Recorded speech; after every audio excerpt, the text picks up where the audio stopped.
And a welcome here to Wake Up Call with Dan Tortora, where sports truly meets that thing called life. We appreciate you being here every Monday through Friday from 9 a.m. to 11 a.m. Eastern Time. You're hanging out on Wake Up Call with Dan Tortora inside of the Great Lakes Honda City Studios. Great Lakes Honda City coming to you on 7140 Henry Clay Boulevard in Liverpool, New York. They're open for sales and service Monday through Saturday.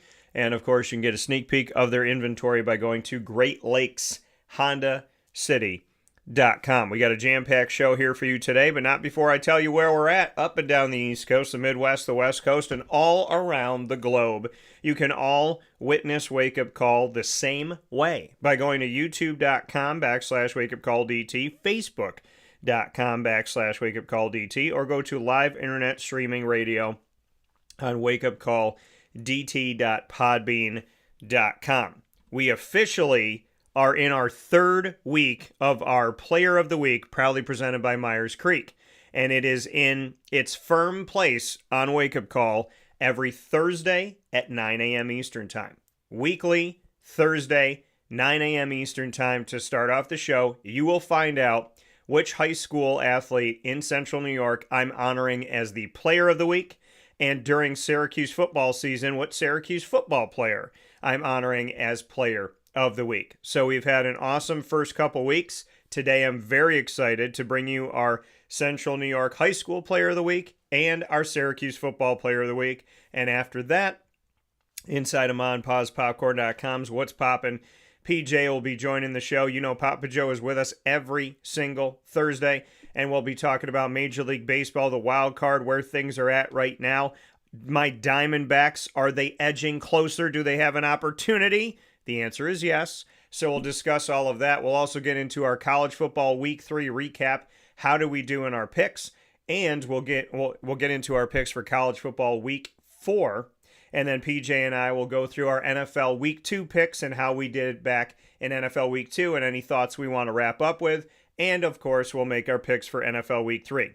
So a lot of great stuff going on where sports meets life on Wake Up Call with Dan Tortora. We thank you for being with us. We appreciate you being here.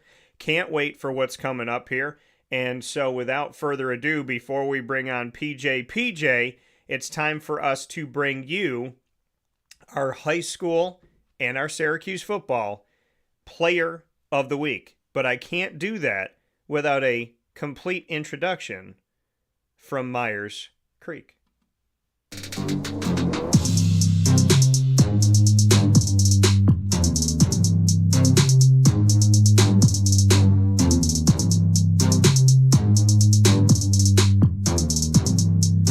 First up, my high school Player of the Week, proudly presented by Myers Creek. For this week, I am very happy to be honoring this person, and that is none other than CNS North Star on the girls volleyball team, Grace Schmidt, for all the work that she's done and this volleyball team has done. The team overall is 5-0. They are 2-0 inside of the SCAC, their conference here. So off to a 5-0 start, and of course 2-0 in conference. And so why Grace is the question, and the answer I have plenty for you. So let's share the statistics that Grace has so far this season. Her set statistics right now, Grace has 15 sets in the volleyball world, and her kills, Grace currently has 40 kills, 2.67 on average kills per set in volleyball. And Grace also in block statistics has a block this season, and I want to give her some credit for that. For her digs, Grace has 48 digs in the world of volleyball, and I also would like to make mention of the fact that she does have an assist on the season. She's all over the statistical board, and Grace leads CNS with aces this season with 17 aces, 1.13 per set. Grace Schmidt is my high school Player of the Week, proudly presented by Myers Creek for CNS North Stars. Grace on that girls volleyball team, on a team that overall, congratulations to them, has started off the season at 5-0, 2-0 in the SCAC, and a ton of respect for Grace as well as everyone on the team. Honoring Grace, who's showing up, like I said, all over the statistical board and leading the team in aces with 17. And shout out to Alicia, the head coach, as well as the entire team at CNS for girls volleyball for the work that Alicia Nash and the entire team has put together. So shout out to Grace. Congratulations. You are our high school player of the week, proudly presented by Myers Creek. Now on to our Syracuse football player of the week. This honors everything that happened this past weekend, because obviously they haven't played their game this week. My Syracuse football player of the week is a three-headed trifecta, and that is the heads of Steve Angeli, Ricky Collins Jr., and Luke Carney. Why? Because every single one of these quarterbacks scored against Colgate. How many games have you been to in college football where every one of three different quarterbacks on the same team score? I don't think I have ever witnessed a game where three quarterbacks on the same team have each scored in the game. Steve Angeli had multiple touchdowns as the starter. Ricky Collins Jr. got his first action as a Syracuse Orange member, transferring over from the LSU Tigers, and he was able to get into the end zone. And then Ricky Collins' helmet came off, and when your helmet comes off, you have to sit out a play. So who came in? Luke Carney. Luke Carney's a true freshman out of Texas. What did Luke do? Hiked the ball, called his own number, ran to the left, untouched for a 9-yard quarterback keeper touchdown. So my Syracuse football player of the week, I couldn't pick one, I couldn't pick two, I had to pick three because of this very unique moment in Syracuse football history where three quarterbacks scored against Colgate. So shout out to my Syracuse football players of the week this week, proudly presented by Myers Creek, Steve Angeli, Ricky Collins Jr., and Luke Carney. Three quarterbacks, one team, all in that end zone in a 66-24 victory from the Syracuse Orange. Shout out to my players of the week, exclusively brought to you every week, Thursdays at 9 a.m. Eastern Time by Myers Creek. And with that being said, I'm very happy to have on the broadcast here with me, PJ, here on Thursdays. So Papa Joe, you got to witness it. You got to see the high school player of the week and the Syracuse football player of the week, proudly presented by Myers Creek. What do you think with this addition to Wake Up Call? It's wonderful. It's a nice tribute, Dan, for the athletes, and you should be commended for doing that. I'm sure that they're all puffed out with their chests here now. They're being a big guy. This Angeli kid is a super player. I don't know how Syracuse is getting these quarterbacks to come over there because it seems like every older quarterback that comes to Syracuse winds up throwing for 1 million yards and going into pros. So Angeli, I think, is going to follow the same route. I would think so. It just looks like he's got the talent. Yeah, and to let everybody know that maybe don't know this, last year, and I've banged the drum about this, so I would think you would know, but last year Syracuse had Kyle McCord, and Kyle McCord led the entire nation in passing yards. He set multiple records in just one season at Syracuse, in Syracuse football history, set new records. He set an ACC single-season passing yard record above every quarterback that has ever been in the Atlantic Coast Conference. In the single season, no one's thrown for more yards than Kyle McCord. That is everybody at Georgia Tech, Florida State, North Carolina, Clemson, Miami. Throughout the history of the ACC, no one's done it better in a single season, passing yards-wise, than Kyle McCord. He also has top 10 records at Ohio State that he achieved while he was there before he came to Syracuse. So he ended last season in the regular season leading the entire nation in passing yards. Through the first 3 weeks of football, and if you count week 0, call it 4 weeks, do you know who leads the nation in passing yards? Steve Angeli. So now in back-to-back seasons, a Syracuse Orange quarterback has led the country in passing yards. Your thoughts, PJ? It's wonderful. I don't know who the offensive coordinator is up there. Jeff Nixon. But he seems to be calling the right plays and really looking to the strengths of the players. I know that I was really on McCord's bandwagon last year. I'm surprised he's not playing yet in the pros. I'm sure he got drafted. I just don't know where. Where did he get drafted from? Kyle McCord is now the third quarterback with the Philadelphia Eagles. So they drafted him, and he is considered their third stringer at this moment in time. You're allowed to carry a third, and so he's their third. Who's the second quarterback for Philly? Oh, the second quarterback for that's a great question, and now I have to sit here and remember it. Oh, they brought in Sam. No, that's not. They brought in. Oh my goodness, I know it. Sam Howell. There we go. The guy that used to be in North Carolina. Yeah, they brought in. I think McCord has a legitimate chance to be a starting quarterback because you don't have set the kind of records that he did at Syracuse and not have talent. You got to have brains. You got to have brawn. You got to be quick, fast, everything. I really liked him as a player last year, and I think I like the way Angeli's doing the same thing. Yeah, the team, like I said, to have a quarterback leading the nation last year in Kyle McCord, and now have Steve Angeli leading the nation. Steve Angeli's only had 4 starts in the history of his college football time. He was in a bowl game for Notre Dame. Outside of that, he has had 3 starts as a member of the Syracuse Orange. And so shout out to Steve Angeli for all the work that he's done to get ready for this season. Offensive coordinator Jeff Nixon has plenty of experience in the NFL, and Jeff Nixon brought that experience last year to Syracuse under Fran Brown. He continues to bring it. I'm going to imagine that Jeff Nixon at some point will be a college football head coach, if not potentially maybe an NFL head coach. So shout out to Jeff Nixon for all the work that he is doing and the wealth of experience that he brings from the NFL, including the New York Giants, which that's where he was most recently before he came to Syracuse. So that's helpful, obviously, to have that experience. I asked Steve Angeli, PJ, about working in Jeff Nixon's offense and what his thought was about it, because we've continued to speak on this offense and speak on Jeff Nixon when Steve and I talk, and we talk quite regularly at these media opportunities. And so when I spoke with Steve about this, he said, what's great is that, and I'm paraphrasing, but, obviously we have this and you can go watch it on YouTube. I asked him about Jeff Nixon and being in this offense, and he said, when you play a game and then you go watch the first week of the NFL and you see all these NFL teams running plays going, well, we got that play in our playbook. Well, we can do that. Well, we can run that. He said, it's awesome to watch the NFL and see the same plays that our offensive coordinator has in our offense at Syracuse. Very good.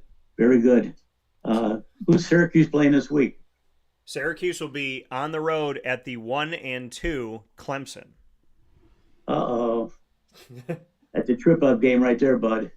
Yeah. Dabo's really pissed down there.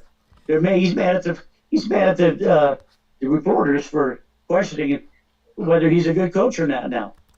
And he says, I'm not playing for my job. He says, if Clemson doesn't like winners, then I don't need to be here. I'll go somewhere else. That's what he said. So I'm afraid you're going to have a tough game, Dan. Tough game.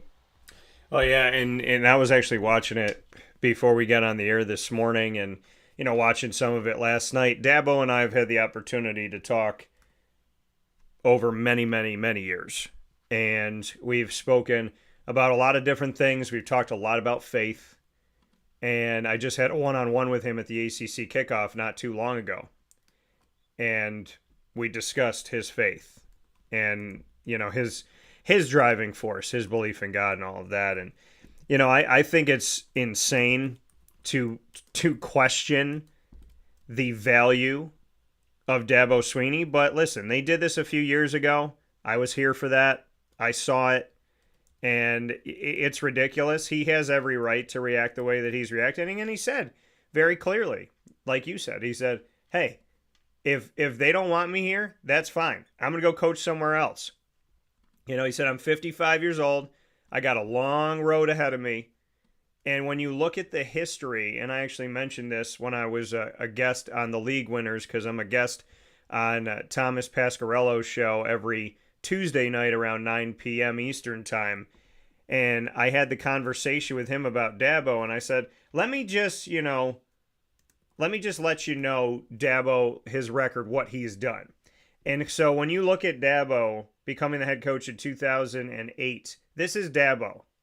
7-4, or pardon me, 4-3 when he came in to finish out the 2008 season. When he became the official head coach of the team and wasn't there in that, last part of the season.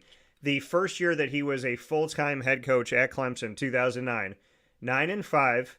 Then he went 6-7, 10-4, 11-2, 11-2, 10-3, 14-1, 14-1, 12-2, 15-0, 14-1, 10-2, 10-3, 11-3, 9-4, 10-4, and he's currently 1-2. He's had one losing season his entire time as a head coach. He has made it to the postseason every single season as a head coach. He has won 2 national championships. He has played in 4 national championships. He was in 4 national championships in 5 years. And he's been in the college football playoff 5 different times. So I would like to say something very clear to anybody that doesn't like Dabo. Close your mouth and do something else. That was your man, all right. That's well, right. he's got a good team this year. I don't think he's got a great team this year, but I think what's going to happen is that his defense is going to show up at the wrong time for Syracuse. I think probably Mr. Angeli is going to be on his back several times, and we'll see if what the kid's made of. Notre Dame, fortunately for us, Daniel, and Michigan are losing, and these guys are. Some of these teams get ranked with no wins in the top 25. I don't know how that happens, but I guess you got to be a different caliber team, I guess. But Notre Dame and Michigan, I don't want to get on that bandstand, but I want to just say that Angeli's got a lot on his plate this week. I think probably he's going to have to do a lot of play action, screen passes, tight end screen passes, end arounds, something to keep Clemson's defense off the field. Yeah, let's be clear about something. And I had my rant this week on Monday. What does Syracuse have that Notre Dame doesn't have? A win. What does everyone else in the top 25 have that Notre Dame doesn't have? A win. How do you go 0-2 and you're in the top 25? That's like getting a 0 on a test in school and getting on the dean's list. It makes no sense. That's a good one. There's no point to it. But what have they said? Notre Dame's had some quality losses, Dan. I'm sorry, quality whats? Losses? Did they win a game? No. Why are they in the top 25? Above South Carolina? Really? Above South Florida, who's played 3 ranked teams in their only 3 games this season? They beat 2 out of 3 of those teams? Well, they lost by a lot to Miami. I don't care. They lost. You know who else lost to Miami? Notre Dame. But they didn't lose by much, Dan. But they still lost, didn't they? Do you know what South Florida has that Notre Dame doesn't have? A win. 2 top 25 wins. How about them apples? So let's be real about real. And let's talk the truth this morning. I have told you repeatedly, there are certain conferences and schools that are protected. They have little kiddie fences. You know, like when you don't want your kids to go into a room and they're little, you put up those gates and so they can't get over them. So you put those little gates and you keep them in a little protected area because they got to stay in their little bubbles. Well, Notre Dame's got a little kiddie fences around their college football right now. And until they win a game, what are we telling me? And who are they playing this week? Are they playing the Sisters of the Poor? I mean, who is Notre Dame playing in this week's schedule? Is it Sacred Heart? Is it Blessed Church of the Holy Ghost? I mean, I don't know who they're playing this week. Well, I can tell you right now who Notre Dame's playing. So Notre Dame's game this week is going to be against, unranked Purdue. And if they beat unranked Purdue at home in South Bend, mark my words, they will not only stay in the top 25, they will rise up the top 25 because Purdue was good when they played Notre Dame. They won't be good the rest of the year. They'll probably not be ranked all season, but they'll be good when Notre Dame plays them because they have to be, because people have to take what they went into the season with, which is their favoritism, and they have to give you a defense to that favoritism. When in actuality, I have done this for over 21 years, and I have never talked about a top 25 team that doesn't have a single win. Take them off the dean's list, put them on academic probation, and make them work for it. That's good. That's really good. You're funny, Daniel, with that stuff. Well, look at baseball is up first. Then we can go into Notre Dame. What the heck? Yeah. Go ahead with your baseball. So, PJ, bring us into the standings. What's going on? Yeah. I'm not going to do the standings because I think the standings are moved. I think what we'll do is go right into the wild cards. Let's do it. Because that's important right now. Because there's already some teams that have already clinched playoff spots. I think if we look at the American League, we got Toronto, Detroit, and Houston are leading their divisions. Houston's a little shaky because Seattle's right behind them. Both of them look like they're going to make the playoffs. So it looks like the Yankees, the Red Sox, and either Seattle or Houston is going to fill the three wild cards along with the three winners. So that's sort of cut in stone, but not really, because the Guardians are up. Cleveland's only 2.5 games behind. The Texas Rangers are 4.5 games behind. And anything can happen, but good pitching and good defense this time of the year is what's really important. And then we'll get to the National League, which is even more fun. The Brewers, the Phillies, and the Dodgers are leading their divisions. The Phillies have put on a hell of a show in the last month. They have obliterated anyone they played against, including the Mets, who subsequently was only a couple games behind when Philly went on their roll. Forget about it. Your buddy Jerry, hey, Philly's the man. I like Philadelphia more than I do the Dodgers for the National League right now, for the pennant. But anyway, let's talk about the wild card. You got the Cubs. The Padres are already going to be in. No problems there. The last spot's going to go between the Mets, the Diamondbacks, Cincinnati, San Francisco. Those four teams right there are within 2 games of each other. So whoever's got the better pitching at the end of the year, in this particular sequence, are going to make it. So I don't know.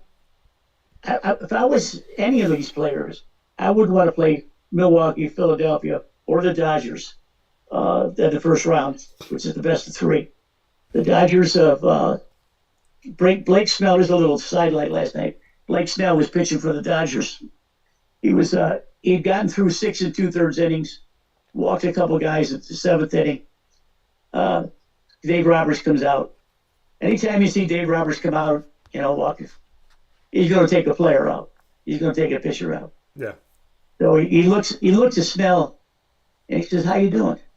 Snell says, "Hey, Skipper, listen, I got this. I don't want to come out of this game. I don't want to come out. I'm going to get this last guy." And damn if he didn't. So Dave Roberts, congratulations for listening to one of your players who happens to be an outstanding pitcher back in the days when he was with Tampa. So if the Dodgers pitching holds up, along with Philadelphia's pitching and Milwaukee's pitching, oh boy, it's going to be a heck of a series. Any one of those teams could be the champion in the National League. They play the American League. But I'm looking a little bit at Arizona's a little bit. They lost last night to Giants 5-1, a game they needed to win, Daniel. They needed to win that game, and they didn't. So they're going to have to regenerate today. The Padres with their hitting, Manny Machado and Tatis and all those clowns are going to be a force to be reckoned with too. When you play the first round, it's only a best of 3, and a best of 3 series, you got good pitching and good hitting are going to win you 2 out of 3 games. The rest of these guys are way back. So the Cubs have already made the playoffs. Now the Cubs are in second place behind Milwaukee, but the Cubs have played so well they've already clinched a playoff spot. They don't need to win a division, so they're in as a wild card. So one wild card is already clinched, which is the Cubs. And now you got the Padres and the Mets, Arizona, Cincinnati, and San Francisco are going to fight for the other ones. It's going to be a heck of a deal. I love this time of the year for baseball. I love it. I watch it all the time. as many games as I got on my Major League Baseball channel. I flip all over the place. I drive MT crazy. So it's going to be fun, and I'm looking forward to see what's going to happen. Yeah, and as you make mention of it, like you said, I mean, the American League, they're out here doing their thing. I mean, credit to the Seattle Mariners for the work that they have done, right? Bend but don't break, and the way that they've responded. Not only do they lead Houston in the American League West, but they put themselves in a more prime position as they've raised up in the American League to be where they are right now. Well, that was as of yesterday before last night's game. So let me correct myself. So Seattle was in the top three. Now Houston flipped with them. That's how close this is. So if you went to sleep last night, or if you were looking at this yesterday during the day, we're talking about, or a couple days ago, we're talking Seattle's in the top three. Houston is fighting to get in. Now it's the flip. And here's the crazy thing about it. In the American League West, whoever leads that division is the third best team in the American League. And then whoever's right behind them is the last wild card spot. So when you look at this, you say the top two teams don't play in the wild card. 1 and 2 don't play. So if 3 is the American League West and 6 is the American League West, then this is how cool and how crazy this is and how awesome it is, PJ. They'll play each other for the right to move on. So whether it's the Astros at 3, Mariners at 6, or the Mariners at 3, Astros at 6, if they stay in the 3-6 spot, then they will play each other in the wild card to determine who moves on. One of these American League West teams that has been fighting with each other the entire season to win the division is probably potentially going to be fighting each other in the wild card, and they will single-handedly be responsible for knocking the other one out. The two of them cannot make it and move on if they stay in the 3-6, which I think is so awesome, and I think it's great. I want to hit another point about the National League, but I want to get your thoughts about that. The Astros and the Mariners, if they stay where they're at, even if they flip with each other, if they stay in the 3-6 spots, be it Seattle first and then Houston, or Houston then Seattle, they will play each other in the wild card round, and they will be responsible for knocking out their divisional foe that they've been trying to knock out all season. That's a good point. I got to say something about Arizona last night and the Giants. Justin Verlander was pitching for the Giants, who we know is going to be a future Hall of Famer. And Fadat was pitching for Arizona. Verlander had gone 7 innings, only giving up 3 hits and no runs. That, I think, went 8 innings, only gave up 1 hit, but the bottom fell out of Arizona's bullpen last night because they couldn't hold San Francisco up. Another point I'd like to make about another Arizona guy was Seattle. Seattle did a great job this year of getting some players that wanted to play for them at the end of the trade deadline, and one of those players was Josh Naylor. Yeah. Now Naylor is a stud with Arizona, and he's doing the same thing for Seattle. So one of the things I read yesterday was that Seattle's going to make a bid to try to keep Naylor because he's going to be a free agent. That's what happens when you do this kind of trading on the deadline. It's terrible. He may be looking for a new home. However, if he keeps going in the series, they're going to make the series. So if he keeps going and playing well, perhaps they want to stay with Seattle. But there's a lot of baseball to be played yet. There's great pitching. I just can't emphasize that enough. Pitching wins any kind of division playoff you want to hear. I don't care if it's the World Series or the softball league, whatever. Minor league, pitching wins. Pitching and defense. Yeah. You've heard that 150 times.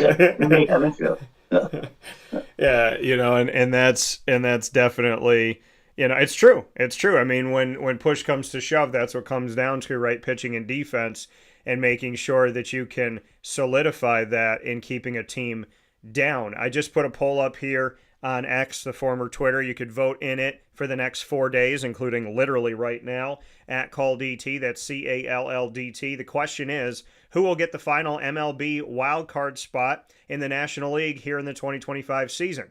Will it be the New York Mets, the Arizona Diamondbacks, the Cincinnati Reds, or the San Francisco Giants? Now, I want to get into this, PJ, and go back to a conversation that you started, which is the fact that as we look at the National League, the Brewers have stayed in first place.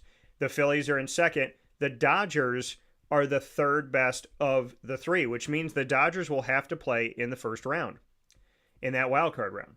The Chicago Cubs and the San Diego Padres right now would be playing each other if everything ended today, and that stayed pretty consistent too. So the New York Mets, that have been hanging on by a tiny thread, are still in that final wild card spot because they did enough during this season so far. Now, the New York Mets, when I checked a week ago, they were 2-8 in their last 10. Well, this week they're 2-8 in their last 10. They've stayed consistent there. The Arizona Diamondbacks 5-5, the Reds 5-5, the Giants 4-6 in their last 10 games. But the Arizona Diamondbacks have crept all the way into Cincinnati's spot. They're a game and a half behind the Mets, and this is how they got there. When you look at the Arizona Diamondbacks and the work that they have done in this second half of the season, they had a Cardinals series where they won it 3-0. They lost in their Houston series 0-3. They lost in their Pittsburgh series 1-2. They lost in their Detroit series 0-3. Then they faced off against the Athletics, beat them 2-1, went up against the Padres, lost 1-2, then swept the Rockies, then beat the Rangers 2-1, then struggled with the Colorado Rockies, the ones that you can't lose that we talk about all the time, went 1-3 on the road at Colorado. Then they went up against Cleveland 2-1, Cincinnati 2-1, went up against Milwaukee in a 4-game series, split with them 2-2, which is great because Milwaukee's the best team in the National League. Then they fought against the Dodgers on the road, beat them 2-1. Then they went on and faced off against the Texas Rangers again. That was at home, beat them 2-1. Beat Boston, who's a playoff team right now as well, beat them 2-1. Then they struggle with the San Francisco Giants, who they have played in 2 of their last 3 series. In the series on the road at San Francisco, they lost 1-2. Then they faced off against Minnesota, beat them 2-1. And most recently beat San Francisco, flipped their series, losing 1-2. This time they won it 2-1 at home in Arizona, even though they lost last night in 11 innings. So here we are. They have 3 more series. 2 of those 3 series are at home. And who do they have to play? All current playoff teams. Why? Because this is Arizona's life. They had to fight for their life a couple years ago in 2023. They had to run a gamut in, I believe, the last 15 games in order to get into the postseason. They ran the gamut. They ran it well. They got in, and they went to the World Series. And, thanks to them, so did my dad and I. Went out to Arizona to Chase Field and saw Game 3. This time around is no different than 2023, where the Arizona Diamondbacks will be tested more than most to finish off this season. They will have to play a 3-game series starting tomorrow. They have a day off today, thank goodness. And tomorrow they will start off a weekend series at home against the Philadelphia Phillies. Then they will be home against the Los Angeles Dodgers. And they will finish on the road with the team that's been above them this season. And that's the San Diego Fathers, them Padres. And they'll be on the road against them and finish off their season on September 28th. The Arizona Diamondbacks, a game and a half back. You look back and say, man, if they could have swept the Giants with that last game last night. Man, if they could have beat the Giants in both of their series recently. If they didn't drop any to Colorado. Look at what they did against Milwaukee. Look at what they did against Los Angeles with the Dodgers. Look at some of these difficult teams that they handled. They might be responsible for keeping the Texas Rangers out and making sure that Houston and Seattle moves forward because they beat the Texas Rangers along the way, who they lost to in the 2023 World Series. The Arizona Diamondbacks have played their way almost in, but a couple trips, they're almost out. Now, you can't play perfect ball. Nobody's going to win 162 games, probably. But the Arizona Diamondbacks, once again, PJ, are keepers of their own destiny. And once again, in order to get to the postseason, they have to go through a gauntlet of teams that are not just good. They're teams that have all but locked in their spots in the postseason. Your thoughts on the fact that Arizona, once again, will be challenged like crazy but they're in it. Now they got to win it. Oh, that was well put. Arizona, when I thought they traded away a couple of their stars, I thought maybe they were just going to be an also-ran. But it proves what kind of depth they have. They still have decent hitting. Corbin Carroll is playing like he should play, even though he's not hitting average-wise. He's hitting home runs and RBIs. Yeah. But he doesn't have the nailers and the guys behind him who used to protect him. He can't carry the team by himself. So Arizona may be playing above what they really are.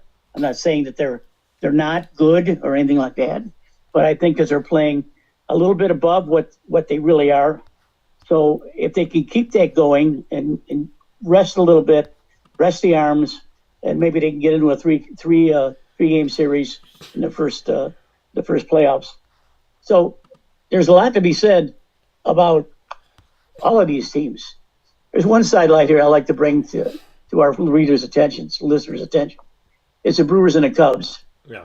Now, if you remember me saying that last year, Craig Counsell of Milwaukee left the Brewers, left a great team, and went to the Cubs. They paid him $8 million a year to be their manager. Now that's the highest salary in baseball, $8 million. So Craig had a little bit of problems. I said he had an over 500 team, but not a pennant winner. So what is he doing this year? He's going right back into it. He's got a really good team. The Brewers and the Cubs, the Cubs are 88-64. The Brewers are 93-59. So, both managers have done a great job winning when they should. And Craig Counsell is no slouch, man. I'll tell you. He played the game for years. He's a good manager. He's a good player. He relates to the players. He's kind of a player's coach, player's manager. But he's still strict. And he is, if he wants to make a point or take a pitcher out, there's no arguing with him. Not like talking like Dave Roberts does. No, he doesn't do that. He manages the game the way he wants to. He puts his players in position to win, and that's all you can do. And that's all that Arizona's doing. The players that were left after the trading deadline are the ones that are doing it for Arizona, and they should be proud of themselves to even be in a position to try to get in. Well, yeah, and it goes to show that, again, like Arizona a couple of years ago in 2023, did people know who Christian Walker was back then? Did people know who Geraldo Perdomo was back then? Did people respect, Lourdes Gurriel Jr. back then? And did people really think highly of Corbin Carroll back then? When you look at you look at Merrill Kelly, Zach Gallen. Was Merrill Kelly getting respect back then? No. So, their team and what they did, you look at guys now and you go, oh, okay, they still got that guy, so they're pretty good. Or, that guy got traded away because he's really good. And so you have respect for those guys. But did they have that respect last year or a couple of years ago when they were fighting to get in? And that was a big fat no. So now, is it really different for Arizona when they know that once again they got to do it with guys that you may not know, may not respect, may not think highly of? You thought that, okay, well, they lost these two guys to the Seattle Mariners, they lost this pitcher, how are they going to move forward? But this is Arizona's life. This is what Arizona does. Arizona plays this game with who they have, they believe in what they have, and they work forward no matter what anybody thinks. I respect the heck out of Arizona because they get those guys that you may not know, and then when you get to know them, they want to steal them away. But Arizona had them before you knew who they were, before you wanted to steal them. And so I give credit to the people that are scouting for the Arizona Diamondbacks, that are making the moves, and that are putting themselves in this good position. Before we hop into a fast break, PJ, I want to let everybody know where we're at here, because I told you Arizona's run to get into this postseason, a game and a half behind the Mets, is going to be very difficult. They have to go through some treacherous waters. And I said it's harder than others. Well, let me tell you why. Guess who the Mets have to play, who are currently a game and a half ahead of the Arizona Diamondbacks, who are just outside of the wild card. The Mets have to play one more game today at home against the San Diego Padres. They're 1-1 in the series. Then the Mets play 3 at home against a team that's not going to the playoffs, the Washington Nationals. Then they play 3 on the road at the Cubs, who are going to the playoffs. And then they finish off the season with 3 on the road at the Marlins. So the Mets are playing 1 more against a playoff team, then 3 against the Cubs, a playoff team. But 6 of these games that they have coming up are against 2 teams that aren't going to the postseason. I told you Arizona's last 3 series, all postseason teams.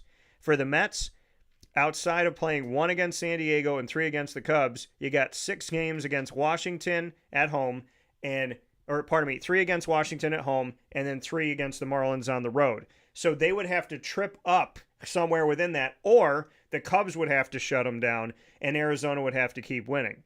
The San Francisco Giants, they have a 4-game series at Los Angeles facing off against the Dodgers. But after they play that playoff team, they'll have 3 at home against St. Louis, who's not going to the postseason, and 3 at home to round out the season against the Colorado Rockies, who are the worst team in baseball.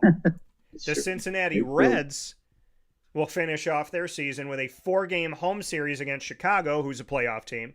Then they have a 3-game series against Pittsburgh, who's not going anywhere. Shout out to Paul Skeens, though. And then they'll round out the season on the road in a 3-game series at Milwaukee. So the Cincinnati Reds end to their season, 2 out of 3 of their series, playoff teams. The Mets, a little bit challenged at the Cubs and 1 more against San Diego.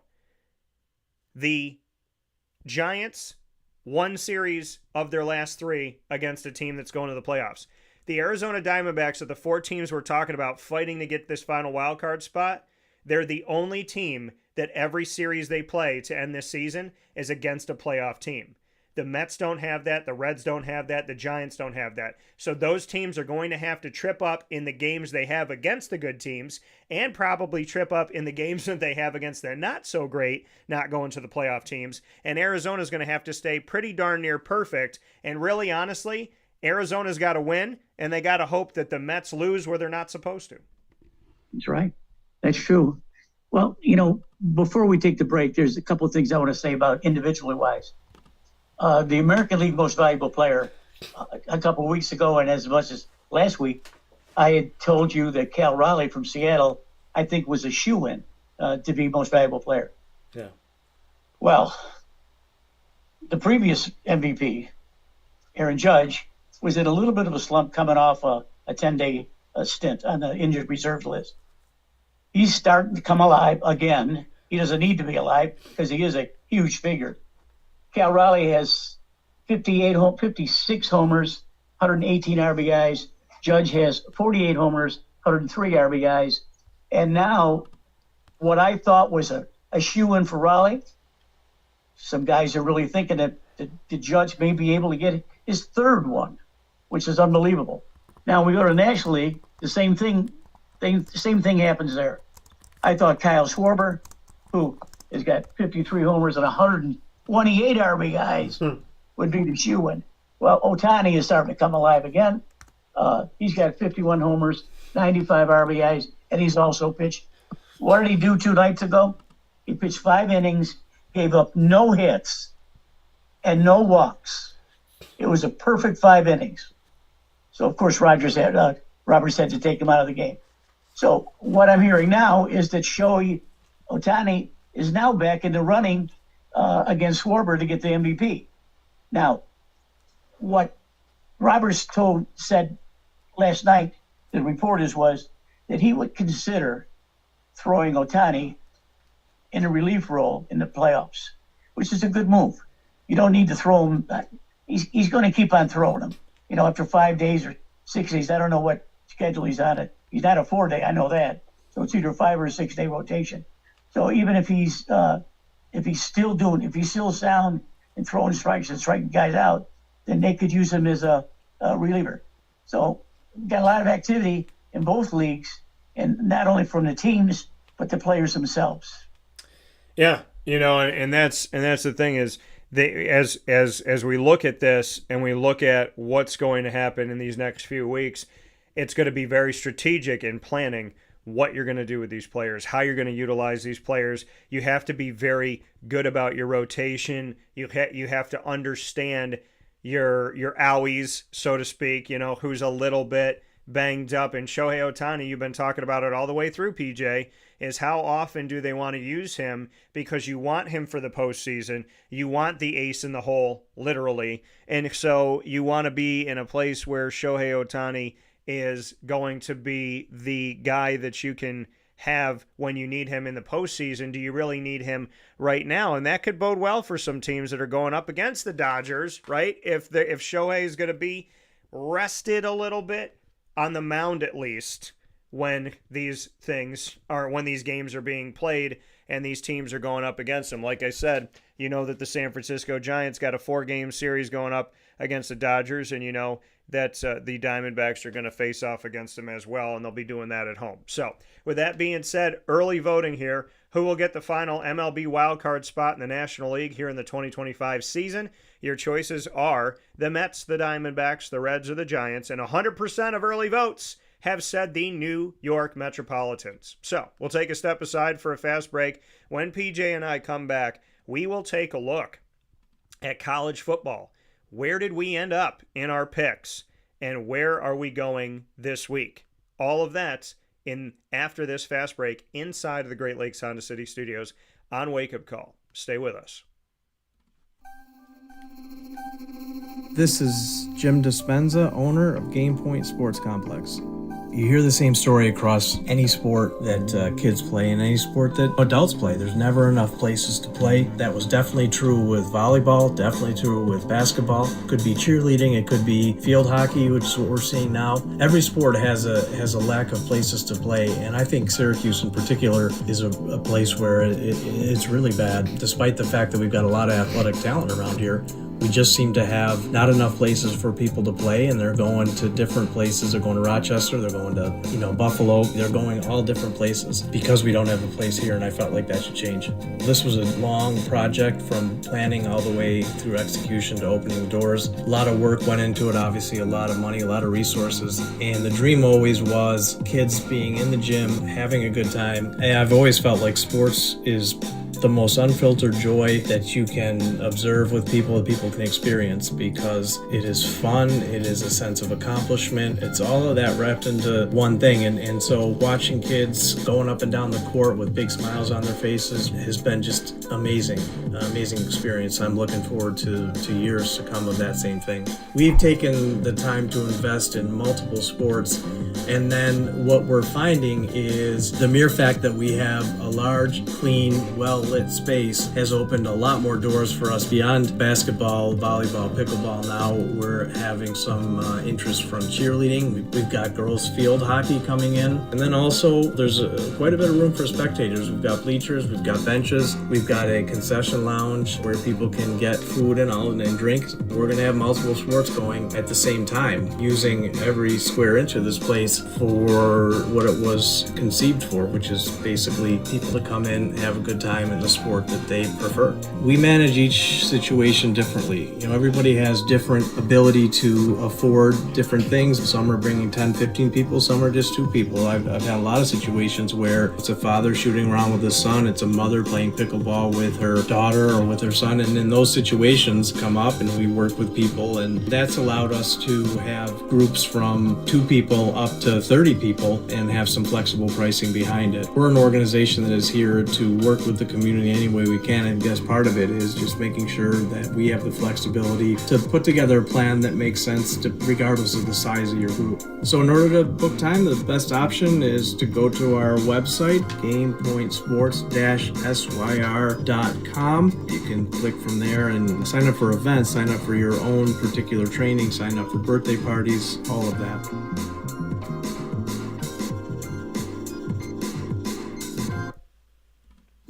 Avicoli's restaurant, located on 7839 Oswego Road in Liverpool, New York, has been serving our community for decades. Your place to go for home cooking on the corner of Route 57 and Wetzel Road is just minutes from Liverpool High School. And every single month, Wake Up Call with Dan Tortora is on site, on location, with Liverpool sports, student athletes, coaches, and administration telling their stories throughout the year. We look forward to seeing you on site at Avicoli's for their casual pizza side, their fine dining, as well as their bar. And of course, you can order online at myavicolis.com. That's myavicollis.com. For takeout, delivery, and catering, call 315-622-5100. That's 315-622-5100. Come on into the neighborhood spot Avicoli's, open 7 days a week in Liverpool, New York.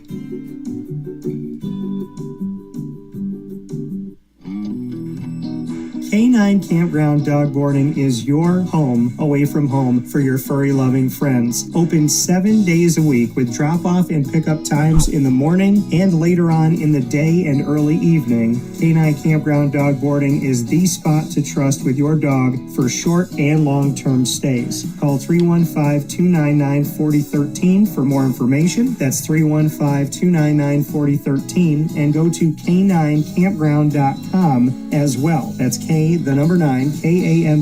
ground.com, where you will find all of the information on their different cabins, which include the classic cabin, executive cabin, grand cabin, and luxury cabin. K9 Campground Dog Boarding, where your dog will have indoor and outdoor areas as well as their own private cabin for any size, any breed, as well as dogs with different needs. Dog parents and dogs alike choose K9 Campground Dog Boarding. Isn't that right, Lily?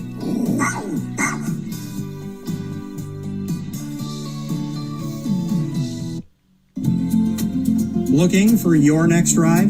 Look no further than Great Lakes Honda City, located on 7140 Henry Clay Boulevard in Liverpool, New York. Serving our community for decades, their new and pre-owned vast array of vehicles are available to you Monday through Saturday on site. To search from home, shop at GreatLakesHondaCity.com. Call 315-365-5576 to set up an appointment. That's 315-365-5576 for Great Lakes Honda City, 7140 Henry Clay Boulevard in Liverpool, New York. Great cars, great people, Great Lakes.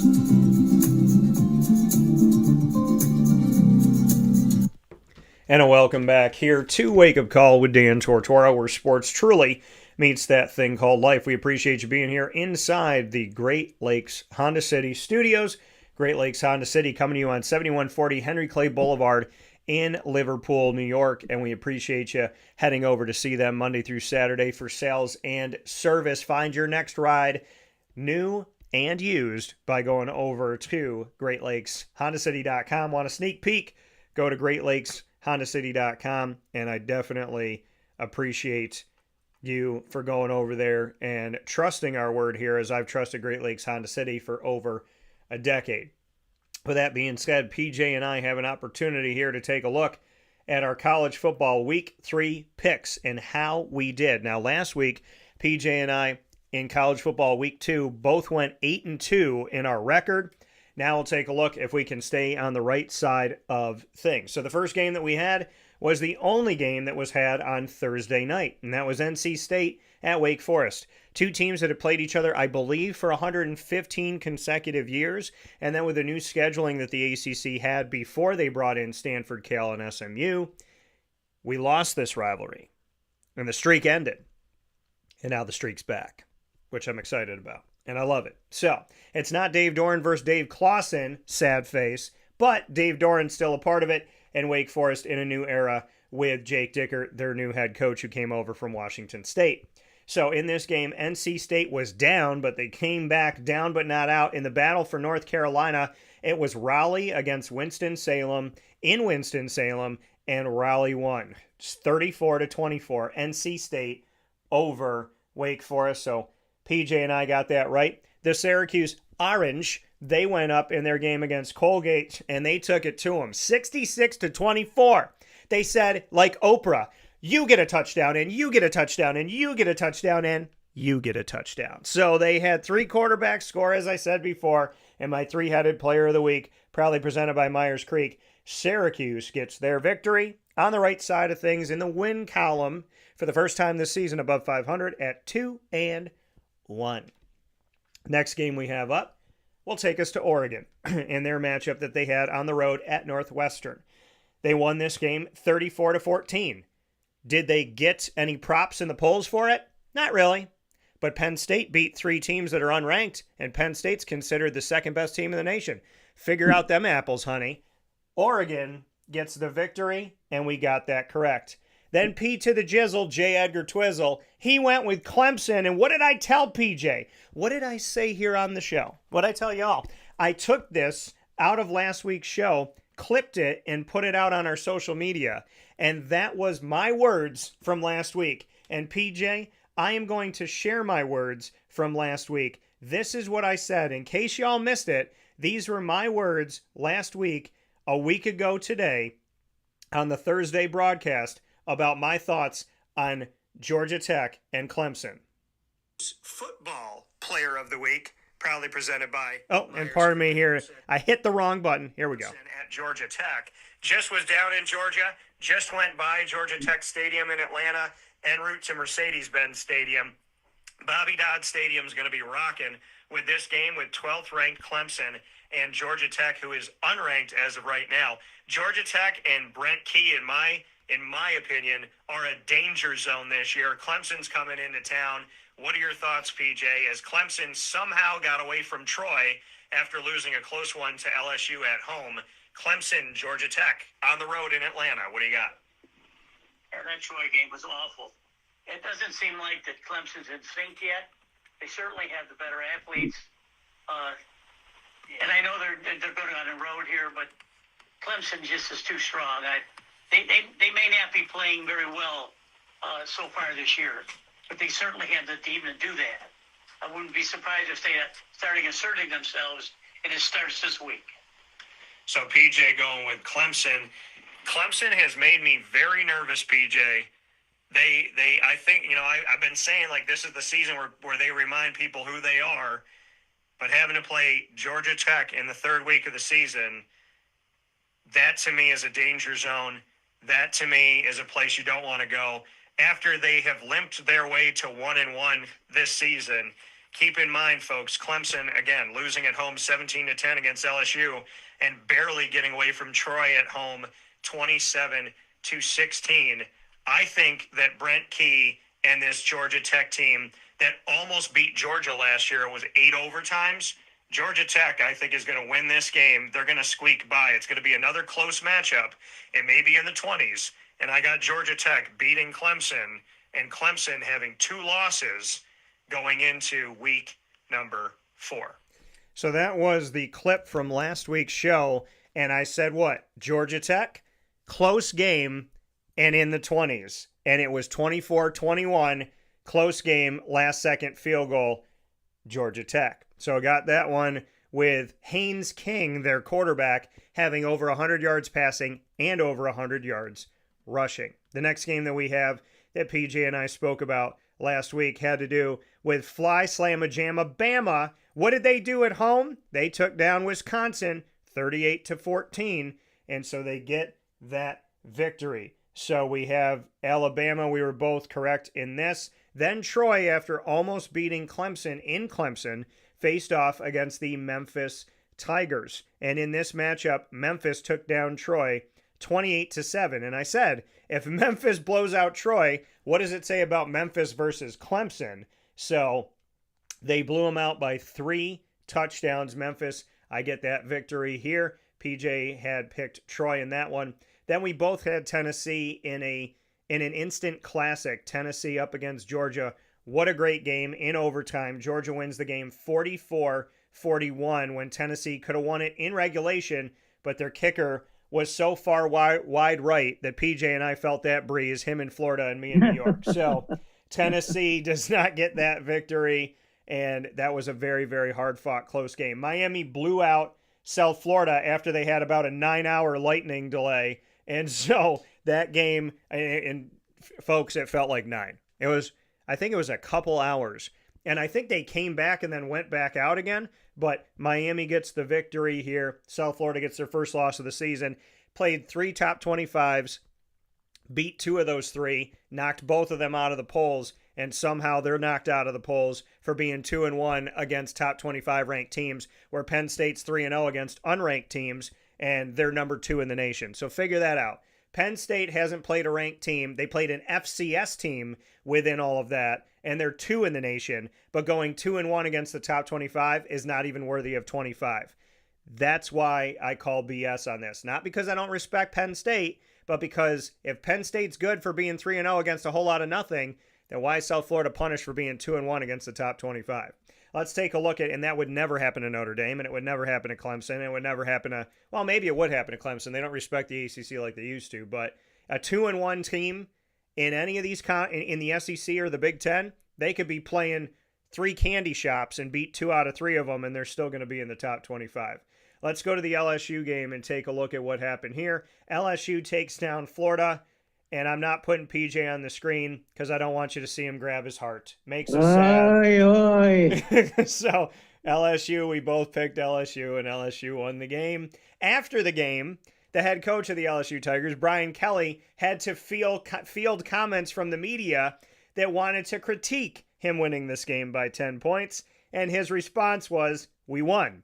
So guess what, Brian Kelly? Welcome to Syracuse. Because I've been in the room where Syracuse scored on like 7 drives or whatever it was ridiculous. They kept scoring. But then somebody in the media was like, I want to talk about the drive you didn't score in. And they're like, you mean the first drive of the game? After we scored 7 straight times after that. And they're like, yeah, I want to talk about the mistakes. And he's like, you want to talk about the one potential mishap that we had in a game where we blew a team out and scored like crazy? But that's what negative people do. So let's take a look at South Carolina and see how South Carolina fared in their matchup. By the way, South Carolina is no longer ranked. They got blown out by Vanderbilt 31-7. Who's the head coach of Vanderbilt? Clark Lee. Where was he before that? Notre Dame. Where was he before that? The linebacker coach at Syracuse under Scott mother-freaking Schaefer. So shout out to Clark Lee. Vandy's better than people give him credit for, and South Carolina should still be ranked in my opinion. So PJ had 1, 2, 3, and 1. So he had 4 and 2, 4 and 3, 5 and 3, 6 and 3. PJ ends 6 and 4 this week on the winning side of things. And I am 1, 2, 3, 4, 5, 6, 7 and 3. I will take it here. So PJ goes 6 and 4. I go 7 and 3. Let's get him on the screen here, PJ. Any thoughts coming off of last week in college football? Well, of course. I'm going to say something about Florida. Yeah. Lagway had 3 interceptions, and he's supposed to be the next coming of Arch Manning. And it's him and Coach Napier are not gelling yet. Maybe he's not gelling. And kid's not even had 10 football games yet he's played. Some last year and some this year. So I can't, not throwing him under the bus or nothing, but he needs to play better. He's got all the talent in the world. Florida's defense played as well as they could. Florida's offense didn't score when they had a chance. They should have. LSU, is probably going to be a dominant team this year, but it's going to be on their defense, usual with them. Brian Kelly, sort of the second coming of Dabo Swinney. If you don't like to win, I'll go somewhere else. Yeah. Brian Kelly is a good coach, and so I can only say that in Florida goes right back into the heat with Miami this weekend, and after that is Texas. There's no the schedule is so bad that it's. I told you before. I don't think they'll be 5 and 7, 5 and 8. I don't see them winning 5 games this year. Yeah. So we'll see where we go, but. The kids are up and they're practicing well, and all the talk down here is that they'll show up against Miami, and we'll see what they got. Carson Beck, knows Florida real well because he played for Georgia, so there'll be no surprises when you see Carson Beck. So we'll see what happens. That's all the only comment I got to have. Yeah, and again, for Brian Kelly to be catching flack right now at 3-0. The only thing Brian Kelly should be upset about right now is the fact that he's ranked lower than Penn State for being 3-0 and getting an SEC victory. So that's pretty stupid that they consider Florida not as good of a win as Penn State beating Villanova. And it's not, and that's not basketball, folks. It's football. So let's jump into college football. Week 4, PJ. We're going to make our picks for this week and get them up here on the screen. First game that PJ and I are going to go to in college football, week 4, will take us over to, now there is a game tonight. Rice will play Charlotte, and that game, tickets as low as $6 in Charlotte, North Carolina, on 7:30 p.m. Eastern Time on ES-PN. But I want to go to this game, PJ. I want to go to Texas Tech, 2 teams we haven't talked about yet this year. They're both ranked in the top 25.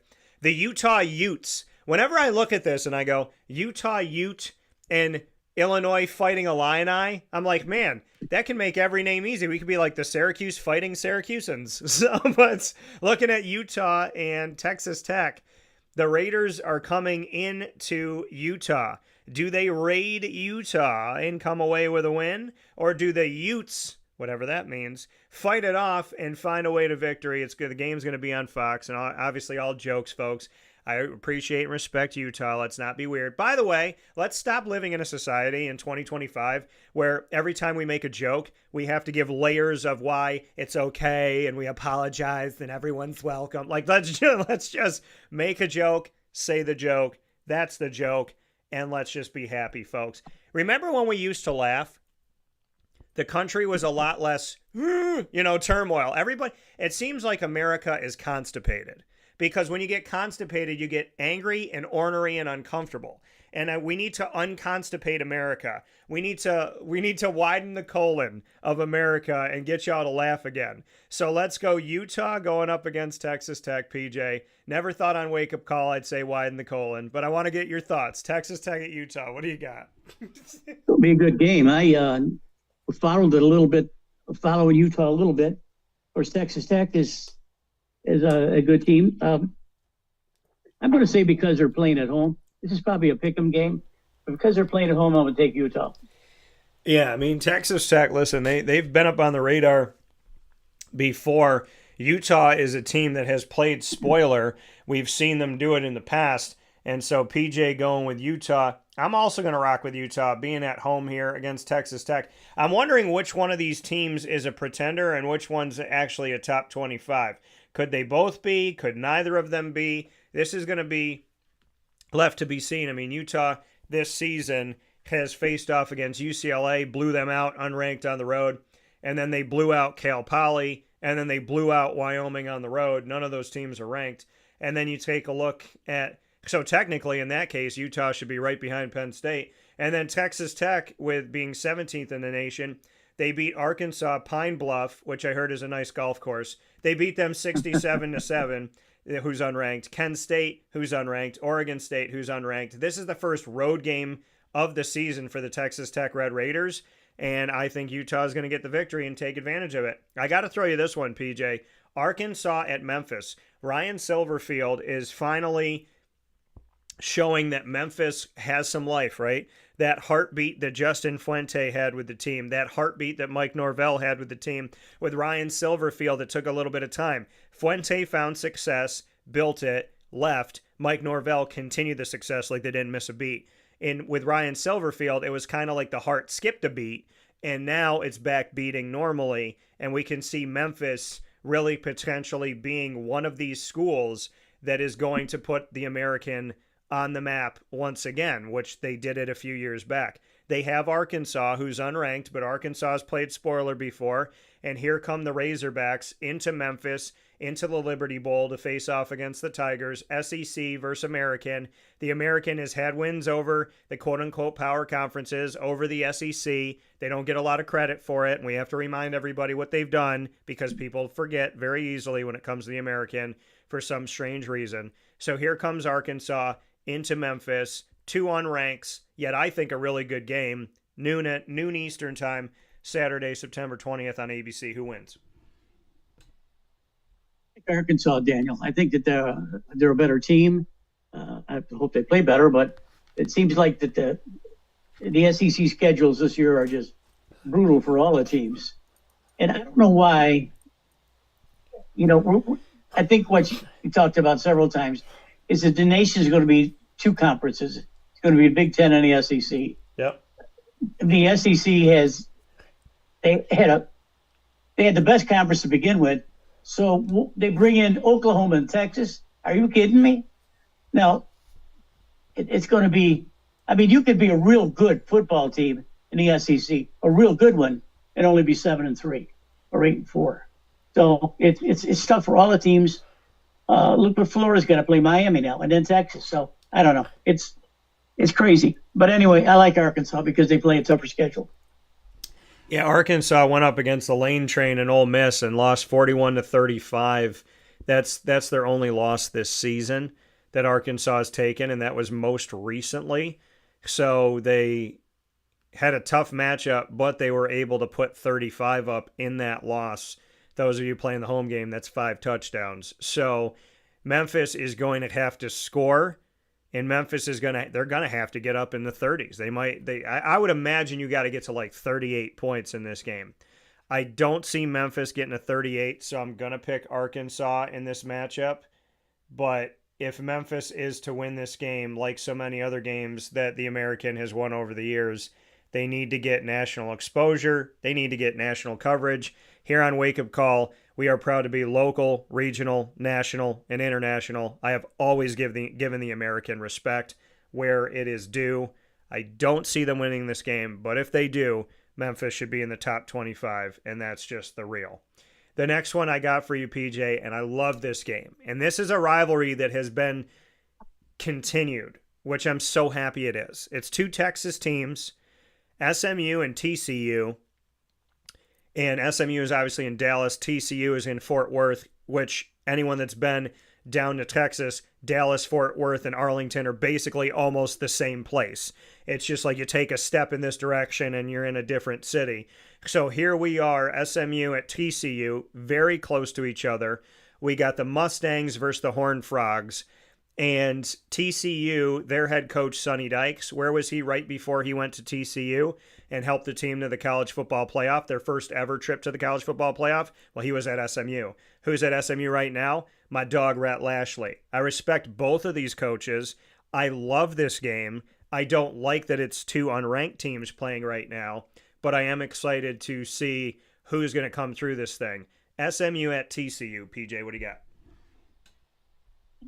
Let's see what SMU has done a good job this year, and you're right. Both of these teams can score, so we'll see what happens. So what'd you say, PJ, when you cut out? Did you pick SMU or TCU? SMU. Okay, so PJ going with SM. You said it wrong, PJ. It's SM mother-freaking you is what you can get. Right. So SM mofo you. So PJ is going with SMU. I'm also going to go with SMU to get this road win and put themselves back on the national map. Some people might have forgotten about them from last year in the college football playoff. I have not. And I think that Rhett Lashley, the current coach of SMU, beats the former coach of SMU on the road. And that'll be a feather in the cap of SMU, who's now part of the ACC. Next game that we have up, PJ, that I want to go to, Oregon State at Oregon. It's an in-state rivalry. However, Oregon is ranked in the top 6 in the nation. Oregon State is not ranked. Oregon State and Washington State are the only members of the pack right now, which will be put back together next year, thanks to stealing from the Mountain West. What are your thoughts about Oregon State at Oregon? Well, if you've been watching Oregon the last couple of weeks, you notice what kind of team they have. I've always loved Oregon because they wound up watching the rest of the country, the SEC especially, to play fast and go fast. And they do that. And they're loaded at every position. I actually lukewarm like them for the whole thing. I think that there'll be a major force for the rest of these teams going forward. I don't think they'll have any problem with Oregon State because they are playing at Oregon. So let's just go with Oregon. Yeah, I mean, this could be a trip 'em game just because, these are 2 schools that got a lot of history and they play each other and they know each other and they used to be in the same conference back when geography made sense.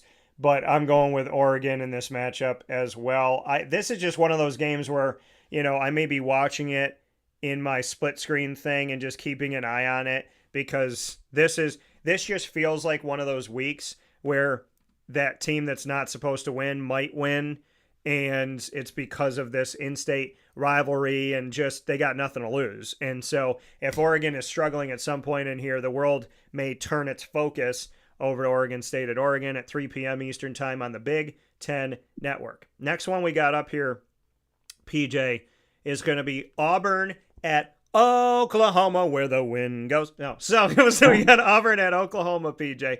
So what do we have for this as we take a look at it? Auburn is number 22 in the nation. I tell people all the time, if Auburn is not ranked and they're considered not having a good season, if that happens for a year or two, that third year, they're right back in it. Auburn is that team where it's like bad, bad, good, good, good, bad, but not really bad, kind of in it, but kind of not in it. But Auburn, in a 3-year span, if they're trending down, they always trend back up. They always find their footing. And right now they're ranked in the top 25.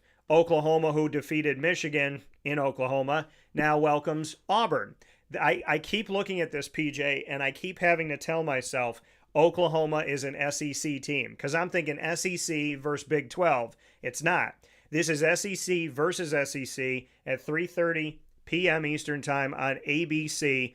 Tickets, the lowest price ticket is under $100. So how about that? In Norman, Oklahoma at Memorial Stadium, who wins, Auburn or Oklahoma? This is a pick'em game, really. But I think Oklahoma playing at home is a big edge. As a matter of fact, their quarterback is now a lukewarm favorite for the Heisman Trophy. He's led them, throws the hell out of the ball. Oklahoma, they've never been known for their defense, but they better show up this weekend because Auburn can score. But I like Oklahoma at home. I have 2 words for you, PJ, and only 2. Boomer Sooner. I'm going with Oklahoma. Boomer Sooner. That's what we're doing here. The Oklahoma Sooners going to win this game in the matchup. They've been taking care of home, trying to get on that national map. Want you to forget about last year where they did not have a great season, and Texas did. Well, Oklahoma's saying, guess what, baby? We may be back. And this is one of those moments where they try to show that they are. PJ, the next game I got, Michigan at Nebraska. Michigan is ranked. Why? Nobody knows. And they're going up against Nebraska on the road. This is a Big Ten game because we know that Michigan gets challenged. You want to know who Michigan played this year? Well, they played New Mexico. They won that game because they should. Then they played Oklahoma, which was a challenge, thank goodness. See, here's the tiers of the Big Ten. Ohio State is now finally playing good non-conference games, and they're winning. The next tier below them, Michigan playing good non-conference games, but they're losing them all. And then the tier below that, Penn State plays nobody, and they beat them all. So looking at New Mexico, they won that game. They lost to Oklahoma, the only ranked team they played. Then they blew out Central Michigan 63-3. Now they're going to play at unranked Nebraska, home unranked Wisconsin, on the road at currently ranked 25 USC. Then they have unranked Washington at home, unranked Michigan State on the road, unranked Purdue at home, unranked Northwestern on the road, unranked Maryland on the road, and then they'll finish off against Ohio State. So Michigan will only play at this point, if it stays this way, they will have only played 3 ranked teams in 12 games, and they've lost to the only one they've played up to this point. Do they trip against Nebraska, or do they win? Beautiful.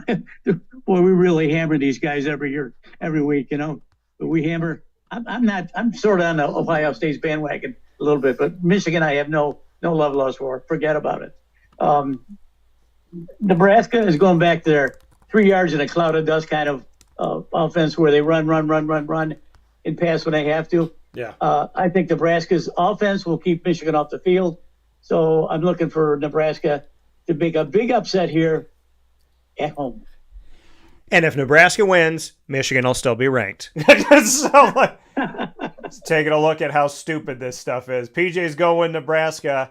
I'm going with my guy, Matty Rules, over in Nebraska. Nebraska has not had a lot to write home about since they were defeated by Syracuse. Remember, 1983, they came to the Dome, number one team in the country, and Syracuse sent them packing with a loss. Well, Nebraska hasn't had a lot of great history in these last couple decades, and coaches go there and then they get fired. Well, Matty Rule, he's been doing some good things, and shout out to what Matt Rule's done, because Nebraska is finally starting to potentially maybe have some good moments, and I think this is going to be one of them.